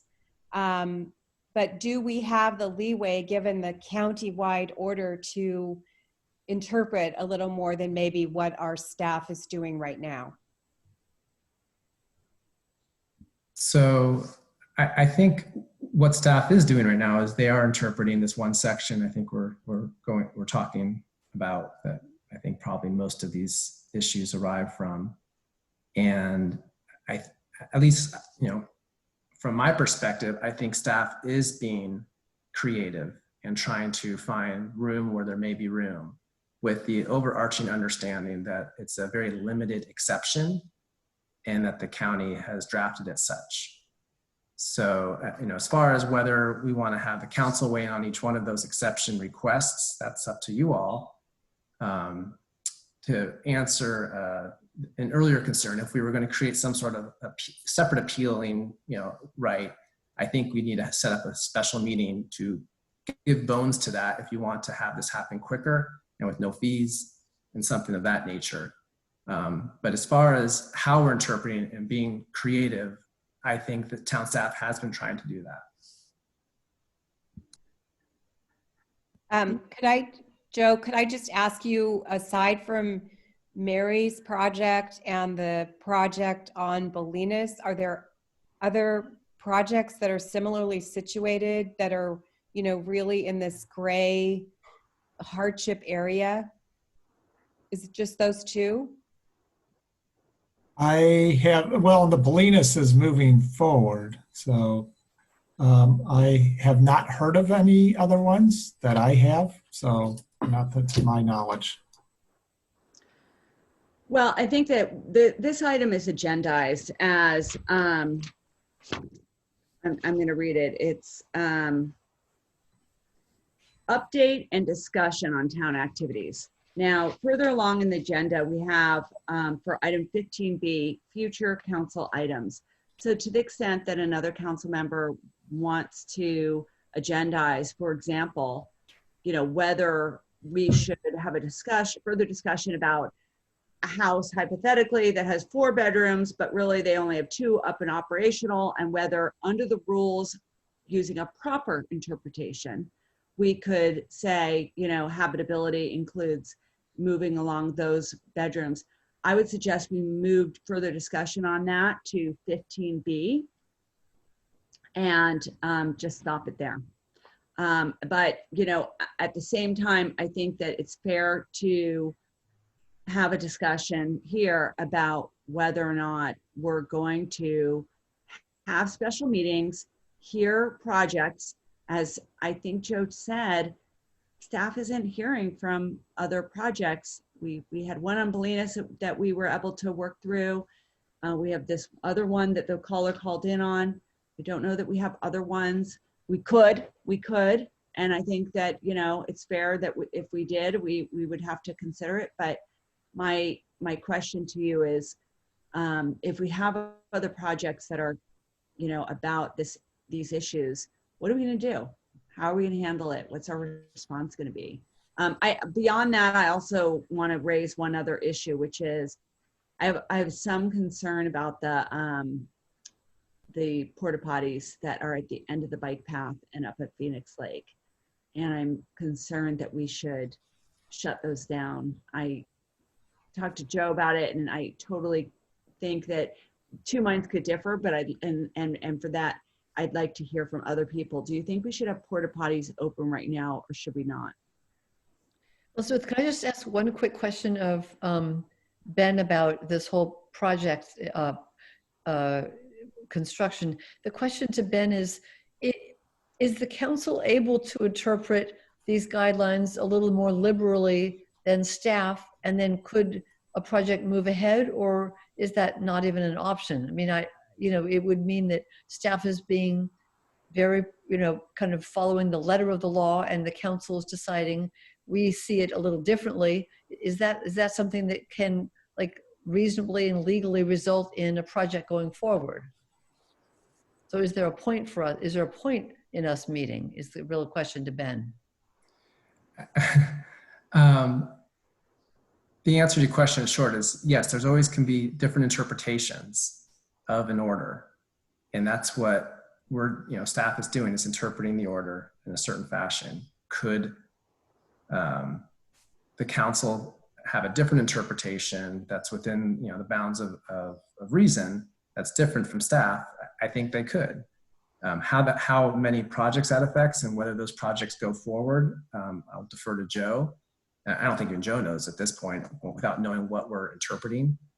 But again, I'll just reiterate, the order is drafted with the goal of stopping construction, period, with limited exceptions. So I would caution the council to go too far and try to interpret it so a lot of construction can move forward. That's not the goal of the order. And we have, that's the county's order to all the jurisdictions. Thank you. And then Elizabeth, about the facilities, that is an interesting point. I sort of assumed that was one of the reasons they closed Stinson Beach, is that, people could park and walk, but then there's no way to make sure that there's not transmission. from faucet handles or when people are in the changing room. So it's not unreasonable to think to close those down. Anyone else want to be heard on this topic? And this one is one that what I've seen, it seems, and I think different, is that if you're in like the regular park setting, they've been closed down, but by trails, people, at least a couple jurisdictions I've talked to similar, have left them open. And the thought was it's for sanitation, that if you're hiking, you may need to go to the bathroom, and do you really want people going to the bathroom outside? And given our porta potties are set in those that are people traveling, and if they don't have a spot to go, they're just going to go outside. Versus a park setting, which, you know, like when you go play the baseball game kind of park. So there are, I know, several other jurisdictions that have taken in the county using it. Same, but either way, it's the health on, you know, the contact of it on the one side versus the sanitation of if you don't give people a bathroom, what's going to happen. I'm going to call on Councilmember McMillan. Yeah, I think it might be worse if we didn't have those facilities. Maybe we need to put a sign, if there isn't already one, on each porta potty saying, you know, you're kind of using this at your own risk, and we're not assuming that it's sanitary and who knows what's in there. But the alternative could be pretty grisly if you think about it. Okay. Right? Beach is laughing. Calling on Councilmember Beach. My name is Cool, but that's okay. I'm sorry. I'm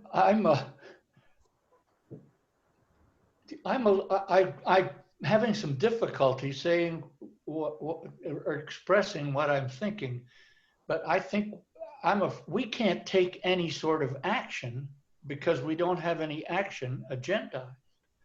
So the only thing we can do tonight is the suggestion that somebody made is, when we get to the item about future items, we can then see if two people want to request some specific thing. But I'm concerned. I feel very much for Mary's situation, and I think it sounds to me like it's got a lot of merit. But I don't know what the thoughts were from our staff in doing whatever they did. I'm just concerned. I guess what I'm trying to say is, shouldn't we get off this item, go on and see if two people want to put some specific thing on the agenda for our next meeting? Yes, I'm going to call on our new council member, Bill Kirchner, who has raised his hand and has not spoken. So yes, Councilmember Bill Kirchner. Yeah, I do think there are some things we can do as a council that might help. But I think probably I should raise those as items to agendize at the end, because they are specific proposals. On the issue about closing the porta potties, as a biker and a runner, and if you go for a long run or a long bike, these areas do come in handy. It would be even better if we all had hand sanitizer and wipes, if you could find them anywhere. So you do. I mean, I think anyone would appreciate you're taking a risk, but I also think exercise is a good thing. You know, they tell us that we should stay healthy and have strong immune systems while getting out and getting some sunshine and some exercise and some vitamin D through sunshine is good in terms of your building up your own immunity. I mean, I recognize there's a risk there, but I think I would have to be against closing the porta potties. I agree with Bill and Julie. If the trails are open, then yes, the porta potty should be open. Okay, I would take my chances going to the bathroom outside than I would going in those, but I must be in a minority. Can I just, another thing I wanted to raise, after the New York Times had their article about coronavirus ripping through special needs homes, I wanted to let you know I did call the Cedars CEO or head and asked him about, you know, what they're doing. And I let him know that we have this volunteer committee, and he reported to me they have contingencies upon contingencies, and that they felt like they were sufficiently staffed and ready and did not necessarily need to staff up on volunteers. I certainly let them know that if we needed to, we could, you know, consider helping. You know, we had extra volunteers, but I didn't hear back. He said he'd let us know if that was needed. I didn't hear back. So I'm glad to hear that that community within Ross is doing well. I know we still have more volunteers, and we do have people that need to help. I'd love to, on the Ross Valley Fire Board, reach out to, you know, that group and see whether there's needed help for any of our first responders. And certainly a first responder is a police officer and paramedics and fire who are addressing it. So I think that's something that we could kind of maybe in our different roles continue to check in about, because I think it's great how many residents did volunteer when we asked. And I even got an email during this council meeting about one person who said, you know, it's just been tremendous to have a volunteer attend their needs. And I myself, you know, I feel like I'm volunteering in this role so much. I didn't put myself on the front lines of the mail duties or grocery duties, but I have, I did one mailbox run for some people, and I have heard from others, and, you know, really felt great to be a need for people at this time. So I think it's just really appreciated. Tally Fishburne and Eric Masterson have been kind of the front people to communicate with residents who wanted help. And I just want to say a special thank you to them for doing that. Are there any other, quote, COVID responses that we have? And, you know, also just mentioning, you know, that mayor's meeting, which Julie is going to be the mayor at that time for that meeting, maybe a time when there's going to be some opportunity for great ideas, you know, coming forth. And so if any, that's because it's just a mayor's meeting, if any member of the council has a, quote, great idea for, you know, some kind of stimulus response or other appropriate response, please let us know. These meetings are all a Brown Agendized Act, so we can't have everyone participating in those.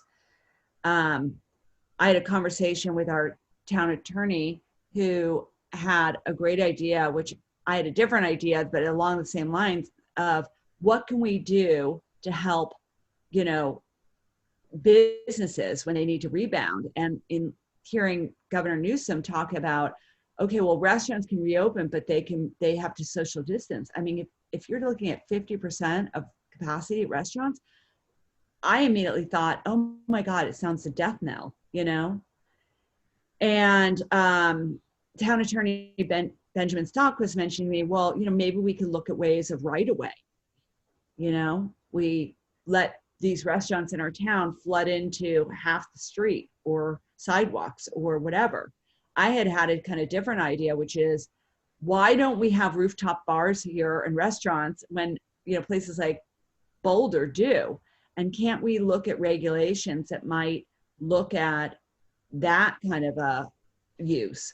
But there's going to be a need for really smart and creative people to come together. And then for those of us who aren't as smart and creative, but just like, you know, half of that, just to come up with some good ideas. And so, you know, I would like to see us have continuing meetings on the COVID response, brainstorming it and figuring out how we're going to help people. I mean, I was even thinking about, you know, we just passed this bond and we're going to generate all this money for this special fire district.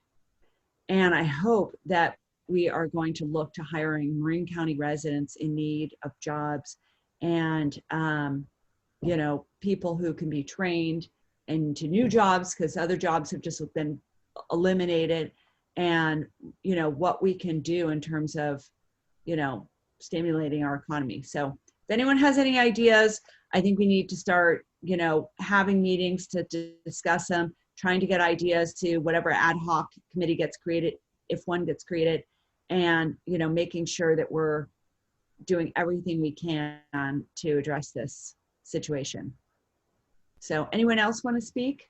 And I'm calling this to the council. I see one hand in the public raised, but I think we've called it back to the council. So I think it's more appropriate there. All right, I don't see a member of the council with their hand raised.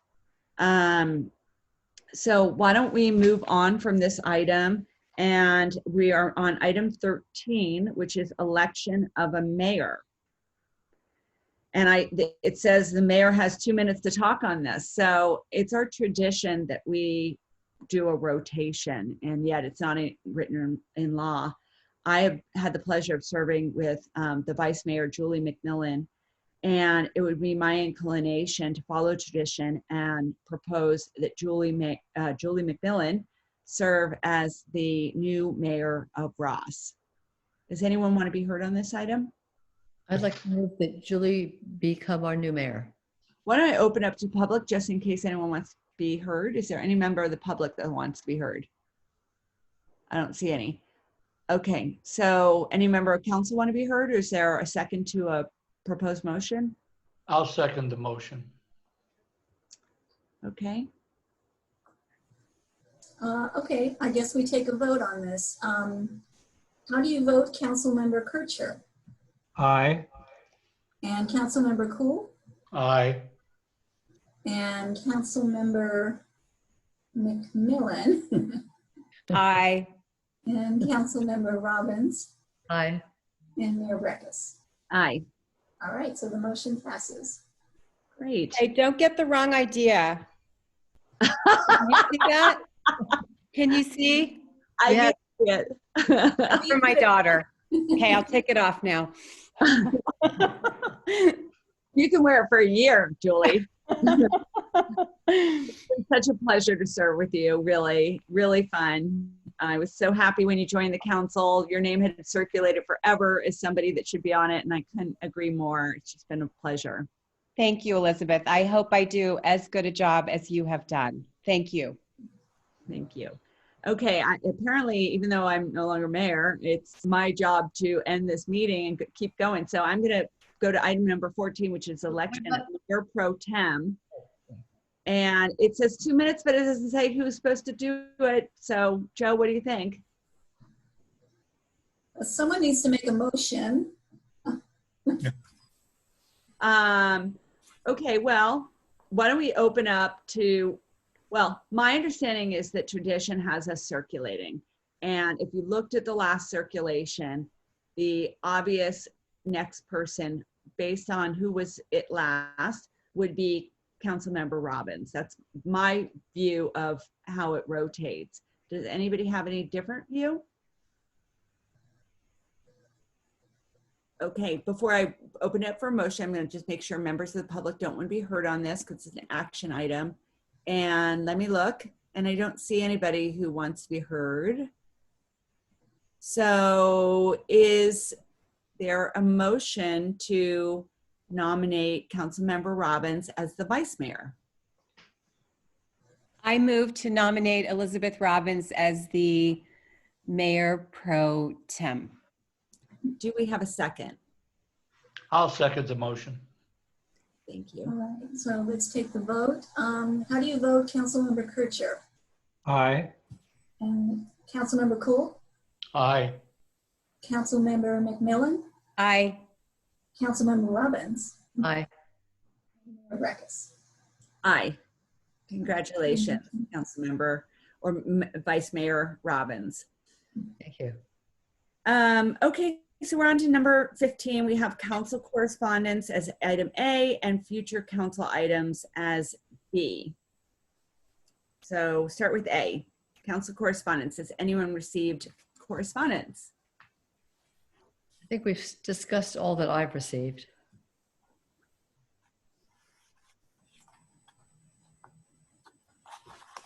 Okay, there's a number of correspondence that I receive, a lot around construction.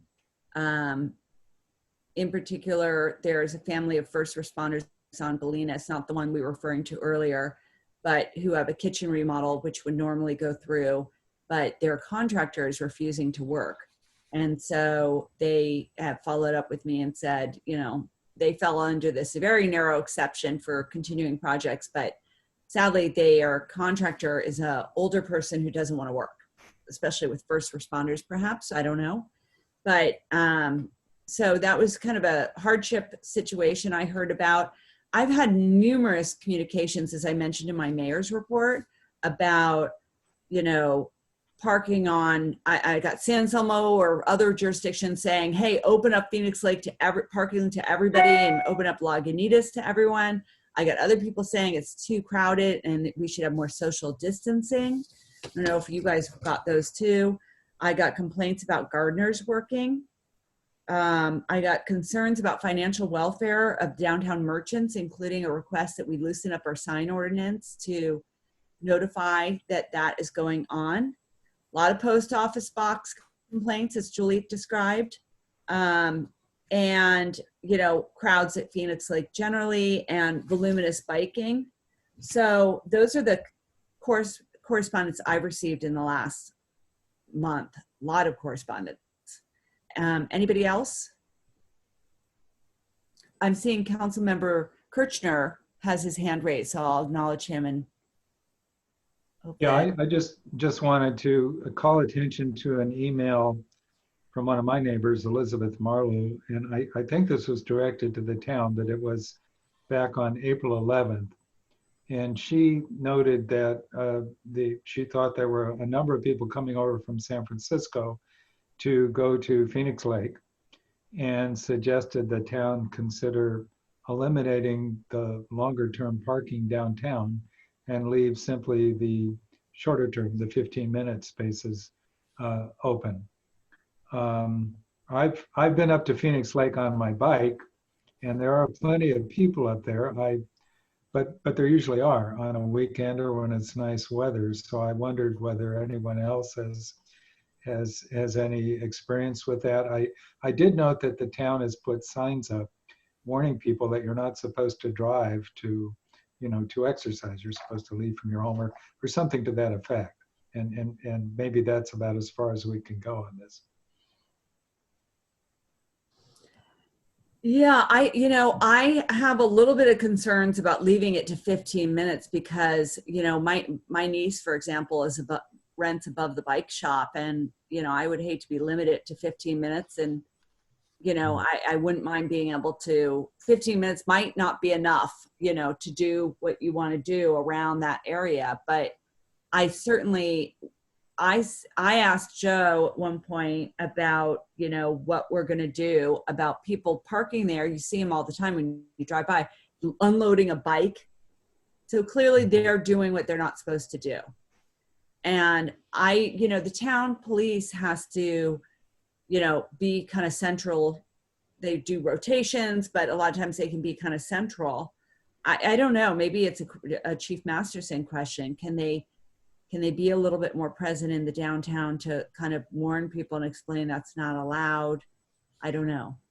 But I agree with that resident's concern, and I got that email as well. They put warning signs on everyone's cars last weekend. Maybe Joe can speak to that. I'll let the chief, do you want to respond to these? Sure.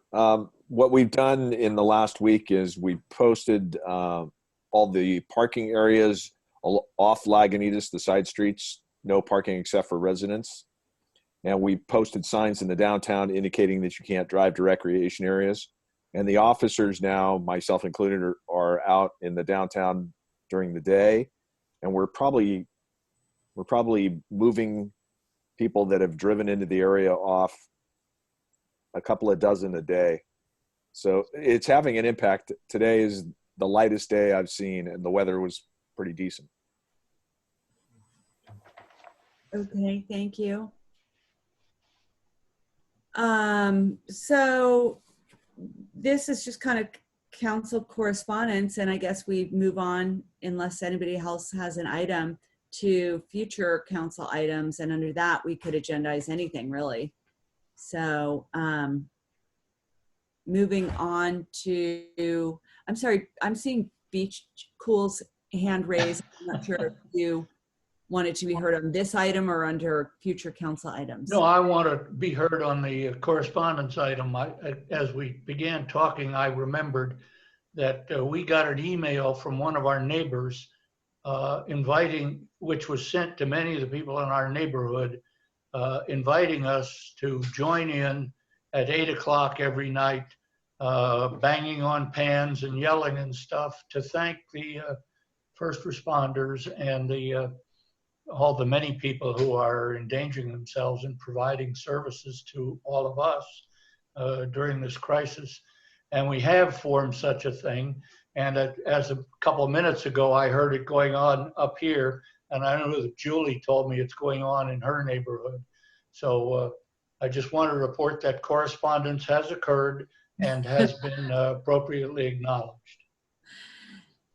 Thank you for that. And I assume you're explaining to us all that you're howling. And that's happening in my neighborhood. And as the recipient of a new golden retriever puppy from Chief Masterson's wife, that's 12 weeks old, the howling is really confusing to the new puppy. I don't know what it's gonna do when we stop, but howling's very live in my neighborhood and is joined in as well. So thank you for that. And why don't we move on now to the final item, which is future council items. Does anybody want to be heard on that? Looking for hands raised. Oh. Okay, I see Councilmember Kirchner. Why don't I call on you first? So is this the portion where we talk about items to possibly agendize, or? Yes, and our procedure is that in order to agendize an item, you propose it and then you have to have a second in order for it to make it on the agenda. That's the protocol for the council. So if you propose something, you know, sometimes you get a second, sometimes you don't, and that's where we would discuss it. Okay.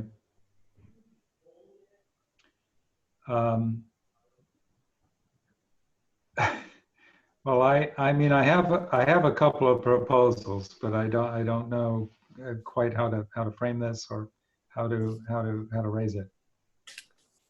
I think you just raise it and the best you can, and we'll see if we want to, or if you want to hear from other council members first, that's also an option.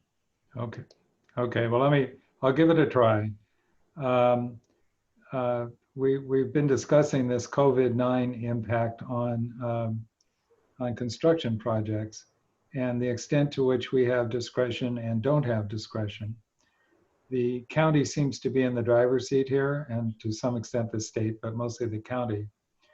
And we're told that the stay-in-place order that would have expired on May 3rd will continue in some form, but maybe less restrictive. And so I would like to propose that the council communicate as a council to our representatives on the Board of Supervisors, including Supervisor Rice, that we would like to see certain changes be made.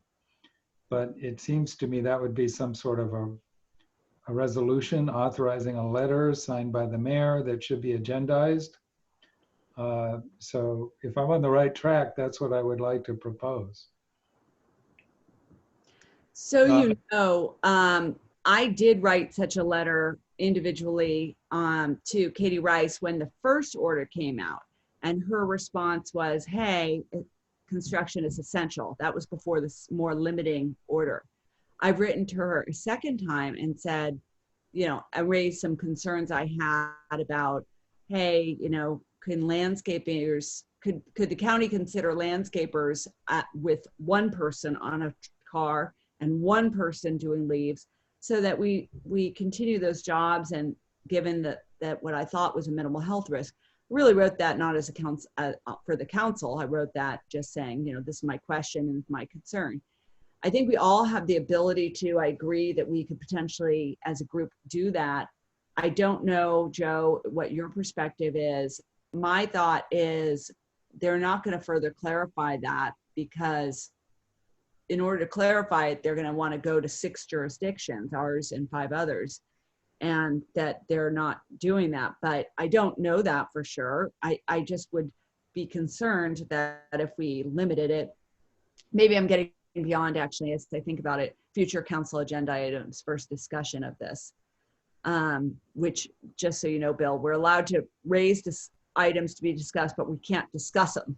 And as I think about this now, maybe I'm going into the discussion point, so I shouldn't. But okay, that's one idea for a future item. Let me move to Councilmember McMillan. I'm going to unmute you.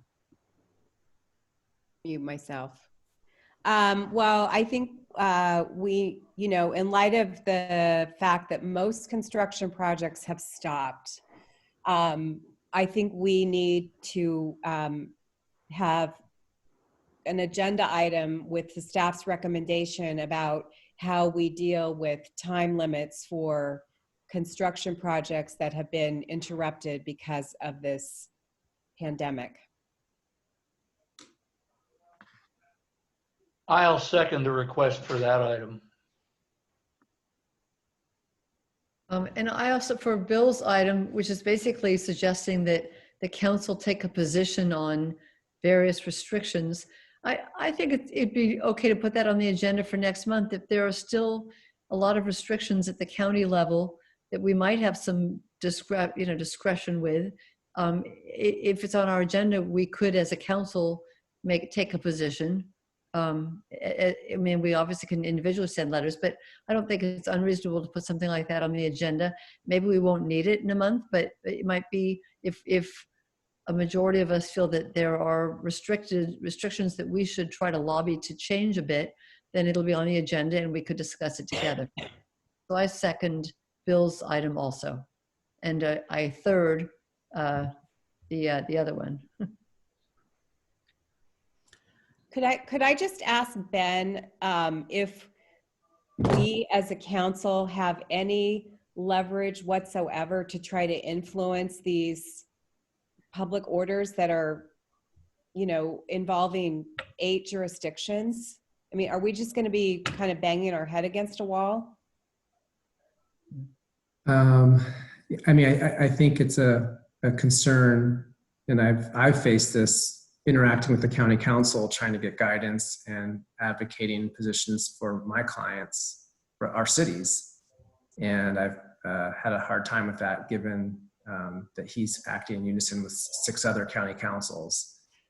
But again, I don't think there's anything, I think it can be effective if there's something about the order that is causing a great concern to our community.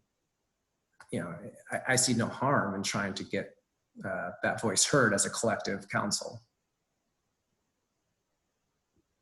Okay. So it sounds like there is a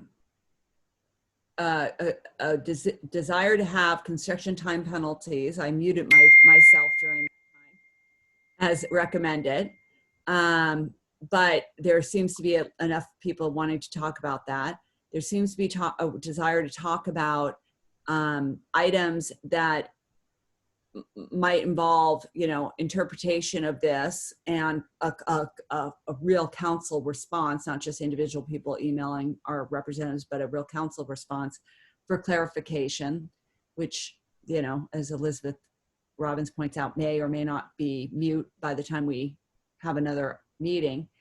I had wanted to agendize something that truly flexibly lets us talk about items, individual items, of which I think there will be a fairly small number. But, maybe the first special, suggesting a special council meeting to decide how we're going to do it. We're going to waive fees, we need a staff report, we just have people come up and say, here's my problem, I got a landscaping condition, it's very expensive, I want to change it. and decide that procedure. And I'd like to suggest that special council meeting be sooner than later to be responsive. And, you know, we may get told that's a bad idea. We may get told that's a great idea. We may get told here's how you do it, but just to agendize something so that we can tackle these things. So that's my suggestion for a future council item. And I don't know if I have a second.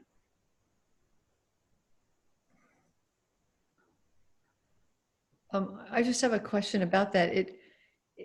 It almost sounds like, well, it's kind of back to where we started with the building, the construction is it sounds like the council would be talking about doing things that the staff isn't doing. And I guess we're back to where we started. Can the council do that? I mean, we're sort of replacing staff in your meetings, Elizabeth, it seems to me. I mean, I'm not really sure what we're doing. I do like the idea of being responsive to anyone in town who's having issues because of restrictions. I mean, I do think as a council, we may or may not be able to fix things, but to be responsive is helpful. But I'm not sure I quite understand what the meeting would be. I think that we could have a meeting about whether we have future meetings. And then we would learn, and staff would have the benefit of time to explain that. That's my thought. You know, so let me turn to Councilmember, or now Mayor McMillan. Try to unmute you.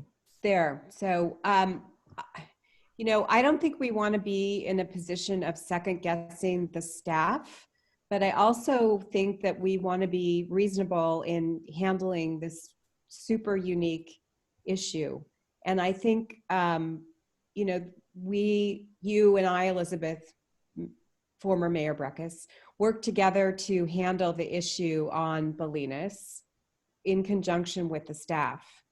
And maybe the two of us, or maybe Elizabeth Robbins and I, can work together with Mary McFadden and the staff to try to, you know, rectify that issue and get that handled, rather than opening up, you know, what could be, I just don't know how many projects are going to want to come forward and what the issues are going to be. You know, someone has a pool and they want to dig the pool because their granddaughter comes to visit and they're worried that their granddaughter's going to fall in the pool that hasn't been plastered and the cover isn't functioning. And I mean, we could just, I don't think it's respectful to the staff to second guess them.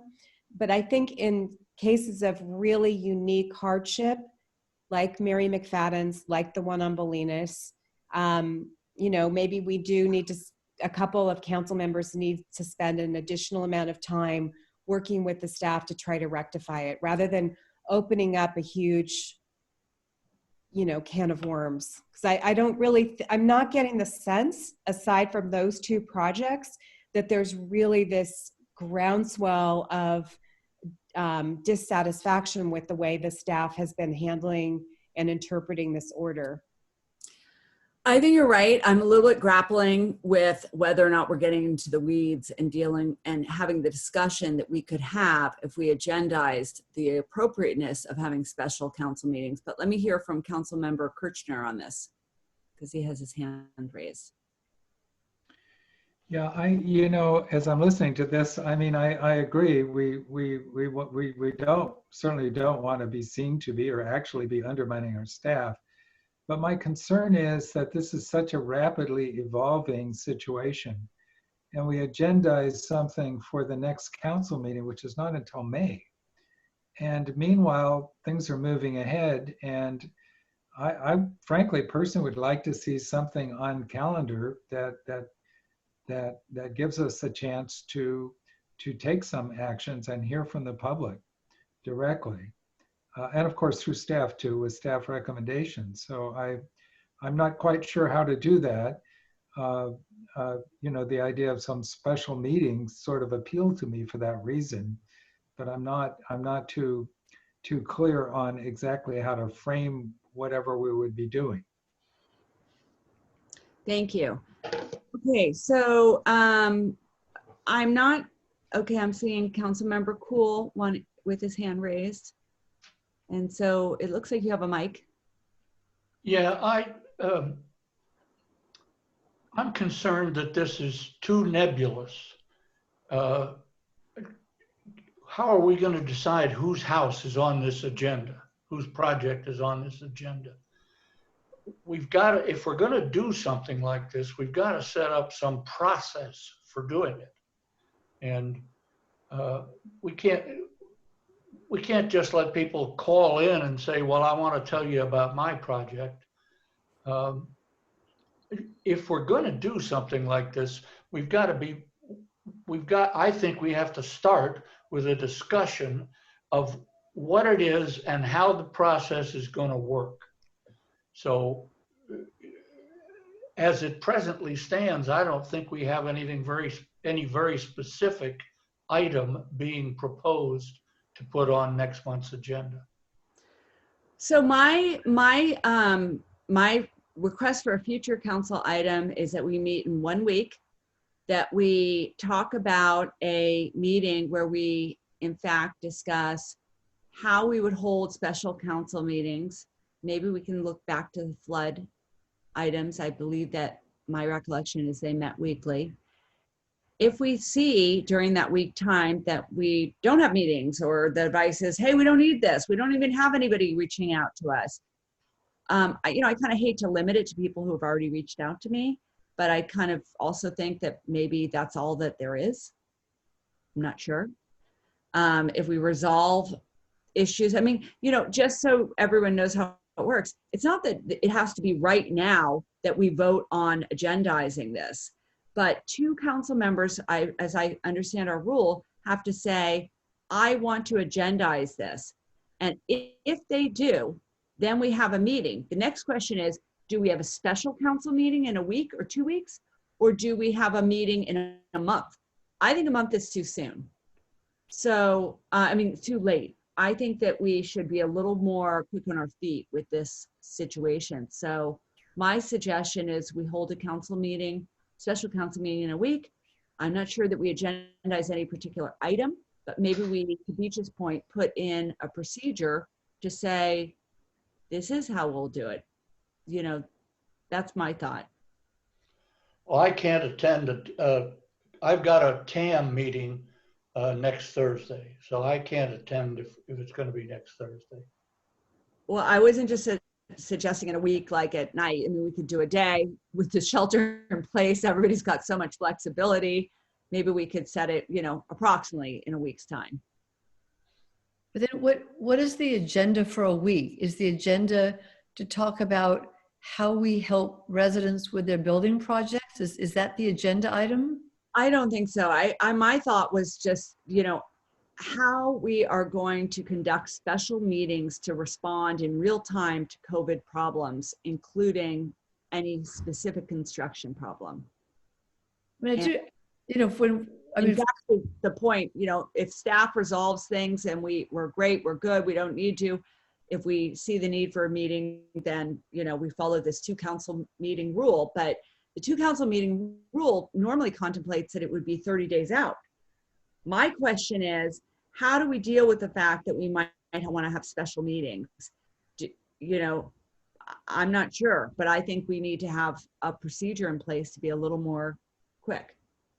There may already be one in place. I mean, when the school flooded, there were already guidelines about how do you call a special meeting? Who can call a special meeting? The superintendent or the school board president? So I think there are rules somewhere about who can call a special meeting, and then you just call it. So the mayor, I think, has the ability to do that. I'm not sure, but I think that those rules already exist, and they're separate, of course, from our guidelines about what goes on our next agenda. Because, that we understand, but as far as who can call a special meeting, maybe Ben, who can call a special meeting. I don't have our procedures in front of us, and if Joe knows them off the top of his head. But usually it's the mayor in consultation with the town manager would be the one who would decide whether to have a special meeting.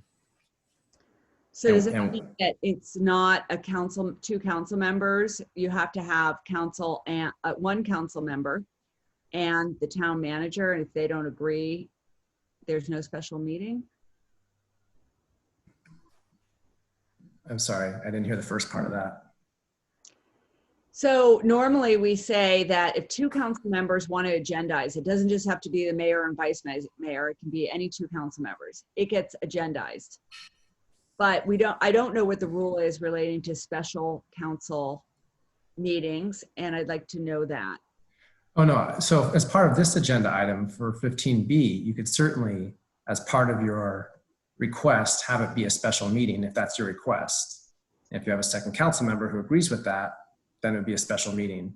And the time and place, I would assume, would still be up to the mayor and the town manager to poll and get the right time for it. But no, if your proposal is to have a special meeting to discuss how to conduct meetings in real time when issues come up, that's what I'm getting from my notes. And then there's a second, then we would have a special meeting to have that agenda item discussed. I think what Councilmember Robbins was questioning is how, okay, so what you're saying is right now, two council members could put something on the agenda. The way we've done it in the past, it goes on the next regular agenda, which would be mid-May. Separately, there's a procedure for calling a special council meeting. That procedure may be the mayor and the town manager. So now we have a procedure where two council members could think something should be agendized, but because the mayor and the town manager maybe don't agree or disagree, it still doesn't go on right away. So But Ben just said it could. Ben just said that two people tonight can say we want this on the agenda, and that agenda can be in 1 week. So Ben said, yes, indeed, that could be done tonight. And the manager's not going to say no if council members want it. Obviously, we're going to poll all 5 council members to poll them to see what date and time works. I guess the question is, what's the meaning? And if this is the projects, I don't know if Julie's idea, if you want to move, is you have 2 council members meeting instead of 5 council members, and writing staff reports for all council members is going to take a lot longer to go through the procedures than staff working with a subcommittee of council members on items. Would be a much faster and probably efficient process than trying to get all 5 council members with big public meetings and getting staff reports, and that takes a lot more time than just having conversations and moving things. let me open it up to Councilmember or Mayor McMillan and unmute you. Yeah, I'm just confused about what this special meeting agenda would be. And I'm just not sure that aside from the McFadden project on Canyon and the project that you and I, Elizabeth Breckus, already, helped to resolve, I'm just not sure that it's necessary to have a special meeting and kind of invite people who are probably already, kind of resolved that this is the decision of the staff. Nobody's reached out to us. It's probably not a habitability or a sanitation issue or a financial issue. And so by having a special meeting with that, it seems like it's going to elicit a lot of other people coming out of the woodwork, complaining and demanding that they be treated differently than the staff has already treated them. And so I'm just hesitant to kind of open that floodgate. Right, I understand that. My thought was not to agendize particular items, because that seems like that's a conversation for another day. My thought was to agendize how we are going to conduct our special council meetings if needed, and maybe they won't be needed, as we respond to issues regarding this COVID thing. So let's assume it's not appropriate tonight to say, let's put Mary McFadden's project on the agenda. Let's say that's not appropriate, which is what I'm hearing. Then my suggestion is that we set a meeting in a week and say, okay, if we want to set up a procedure where, applicants can come before the council and say, I went to staff and I didn't get quite the right response, but I would like to be heard by council. What do? Do they pay $500 and then they have to go to ADR and then they have to go to council and that's a 2-month turnaround? I mean, that's our procedure right now. Is that what we want? I would suggest that we look at setting a different procedure. And I mean, ADR is another example. What is ADR? It's mandatory right now. Is it going to stay mandatory? I mean, there's a lot of things that I think we can and should discuss at a special meeting about procedures before council and how we're going to do this in this crisis. That's my thought. And that's why I think it's important. And I mean, we could create an ad hoc committee. I'm not sure it's agendized under, quote, future council items to create that, but that could be another subject matter that could happen is, should we create a light on its feet ad hoc committee to, you know, work with staff on certain issues as they come up? I think we can't talk about it now. I think we could at a special council meeting. And I think at that special council meeting, I don't know that I need a staff report on that item. I think we could have a discussion on it. It could be briefly framed on, you know, hey, what are we talking about? And then we could just go from there. Let me go to Council Member Cool. I just looked up in our procedure manual, and a special meeting can be set either by the mayor or by a majority of the council, according to our procedure manual. That sounds like a Brown Act violation to me, majority of council. Unless done at a council but meeting. we don't even have agendized tonight whether we're going to have a special meeting. No, we're talking about future council items, and my suggestion is a future council item would be how we have special meetings to respond to these kind of things. That's what if I don't have a second, I'm fine with it. I'm just want to make sure people understand what I'm proposing. Well, I'm not sure we could vote right now whether or not to have a special meeting. On the other hand, the mayor, it appears to me from the procedure manual that the mayor herself could decide we're having a special meeting. Okay, I'm looking to see if other hands are raised. If not, it sounds like nobody seconded my proposal to have a special meeting on our responses, in which case it dies. Okay. All right, Council Member Kirchner, I'm going to unmute you. Yeah, okay. I'm in a second. I'm going to second your proposal to have a meeting, a special meeting on procedures, expedited procedures as may be appropriate relating to the COVID crisis, if that's specific enough. I'm just concerned that the normal process takes so long that we just couldn't address things quickly enough. Well, I think I have to raise, I'm sorry to be, I guess, so obstructive, but I think we ought to follow our procedures. And I'm going to raise a point of order that it's inappropriate tonight, right now, to consider having a special meeting. Now, if our mayor wanted to call one, that would solve the problem. But I'm not suggesting our mayor should. But it's not appropriate, I don't think, for us to vote now on anything. Well, maybe this is a question for our town attorney, but I don't know if it's a vote. It's future council items, and it's a request by 2 council members to have a special council meeting. And so that's what I understand. Let me go to Council Member, okay, McMillan, hand down. Okay, I'm sorry. Let me go to Council Member McMillan, Mayor McMillan. Sorry, let me unmute you. Can you hear me now? Yes. So as mayor, I think right now it's premature to have a special meeting about any of these procedures because in my mind, nothing is really ripe to discuss. I think things have been going overall really, really well. I think there's 2 projects where we've had some bumps in the road. I think one of the projects has already been handled.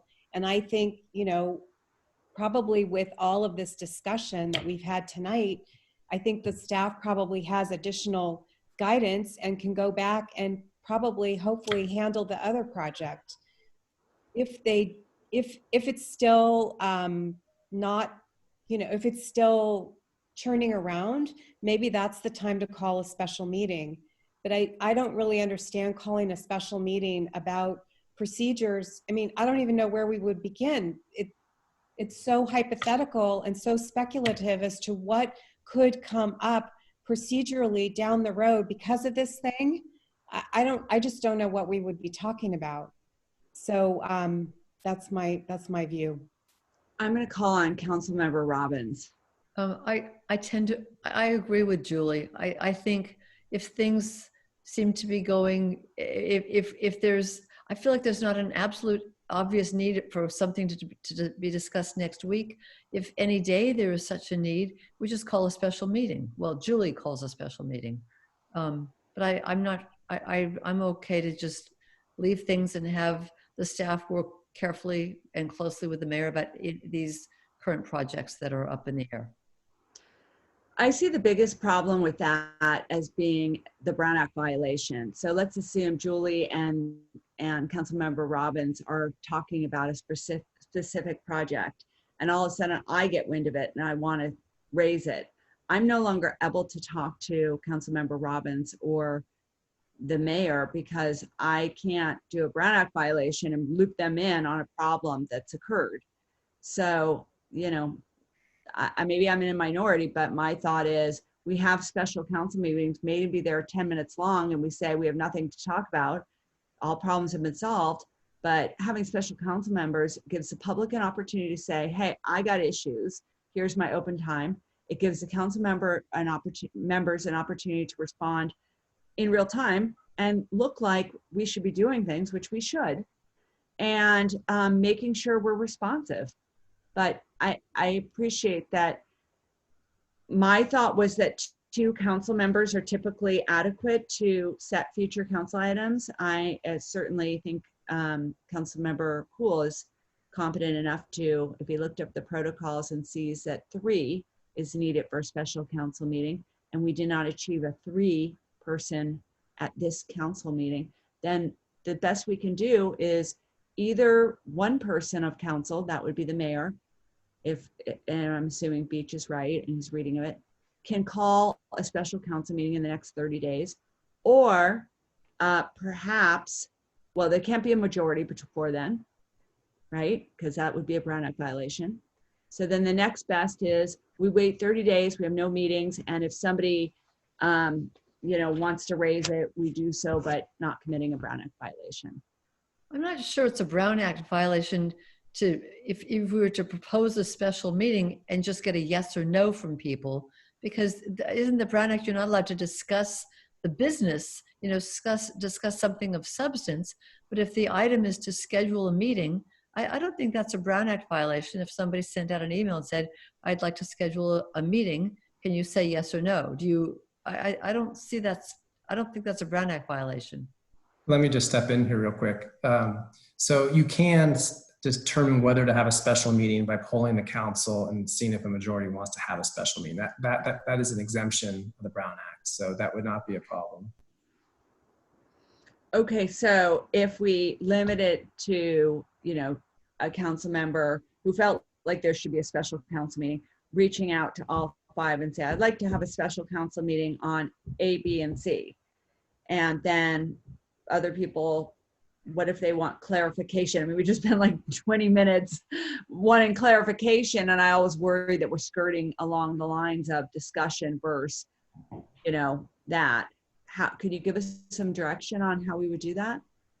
Yeah, I mean, again, that's a valid concern. So if it turned into that, I'd have to, you know, tell the council we have to stop that conversation and ask whoever's asking to make the proposal just to make it clearer. If people are having a hard time understanding what the agenda item would be, then, you know, the solution is that whoever's proposing it to make it absolutely clear what the agenda item is. But you're right, you can't have a discussion about, you know, the merits of that having at a special meeting. You just have to say yes or no. Okay. So with that direction, do people, there was only myself and Councilmember Kirchner feeling like maybe we should have a special council meeting in a week's time to address more readily additional council meetings. Maybe that's all the council members that join in it. And if that's the case, then I think we've got, we've come to a conclusion on 15B. Let me see if anybody else wants to be heard. Okay, seeing none. We've got direction, and the next item is adjournment. And as we all know from our training, the adjournment is really abrupt. So I'd love to chit chat with you all. I can't wait to be in the same room with you and without a mask when it's safe to do so. But I just want to say thank you all, and good night. Good night. Thank you. Good night. All right, thanks, Elizabeth. Good night. Bye. Good night. All right.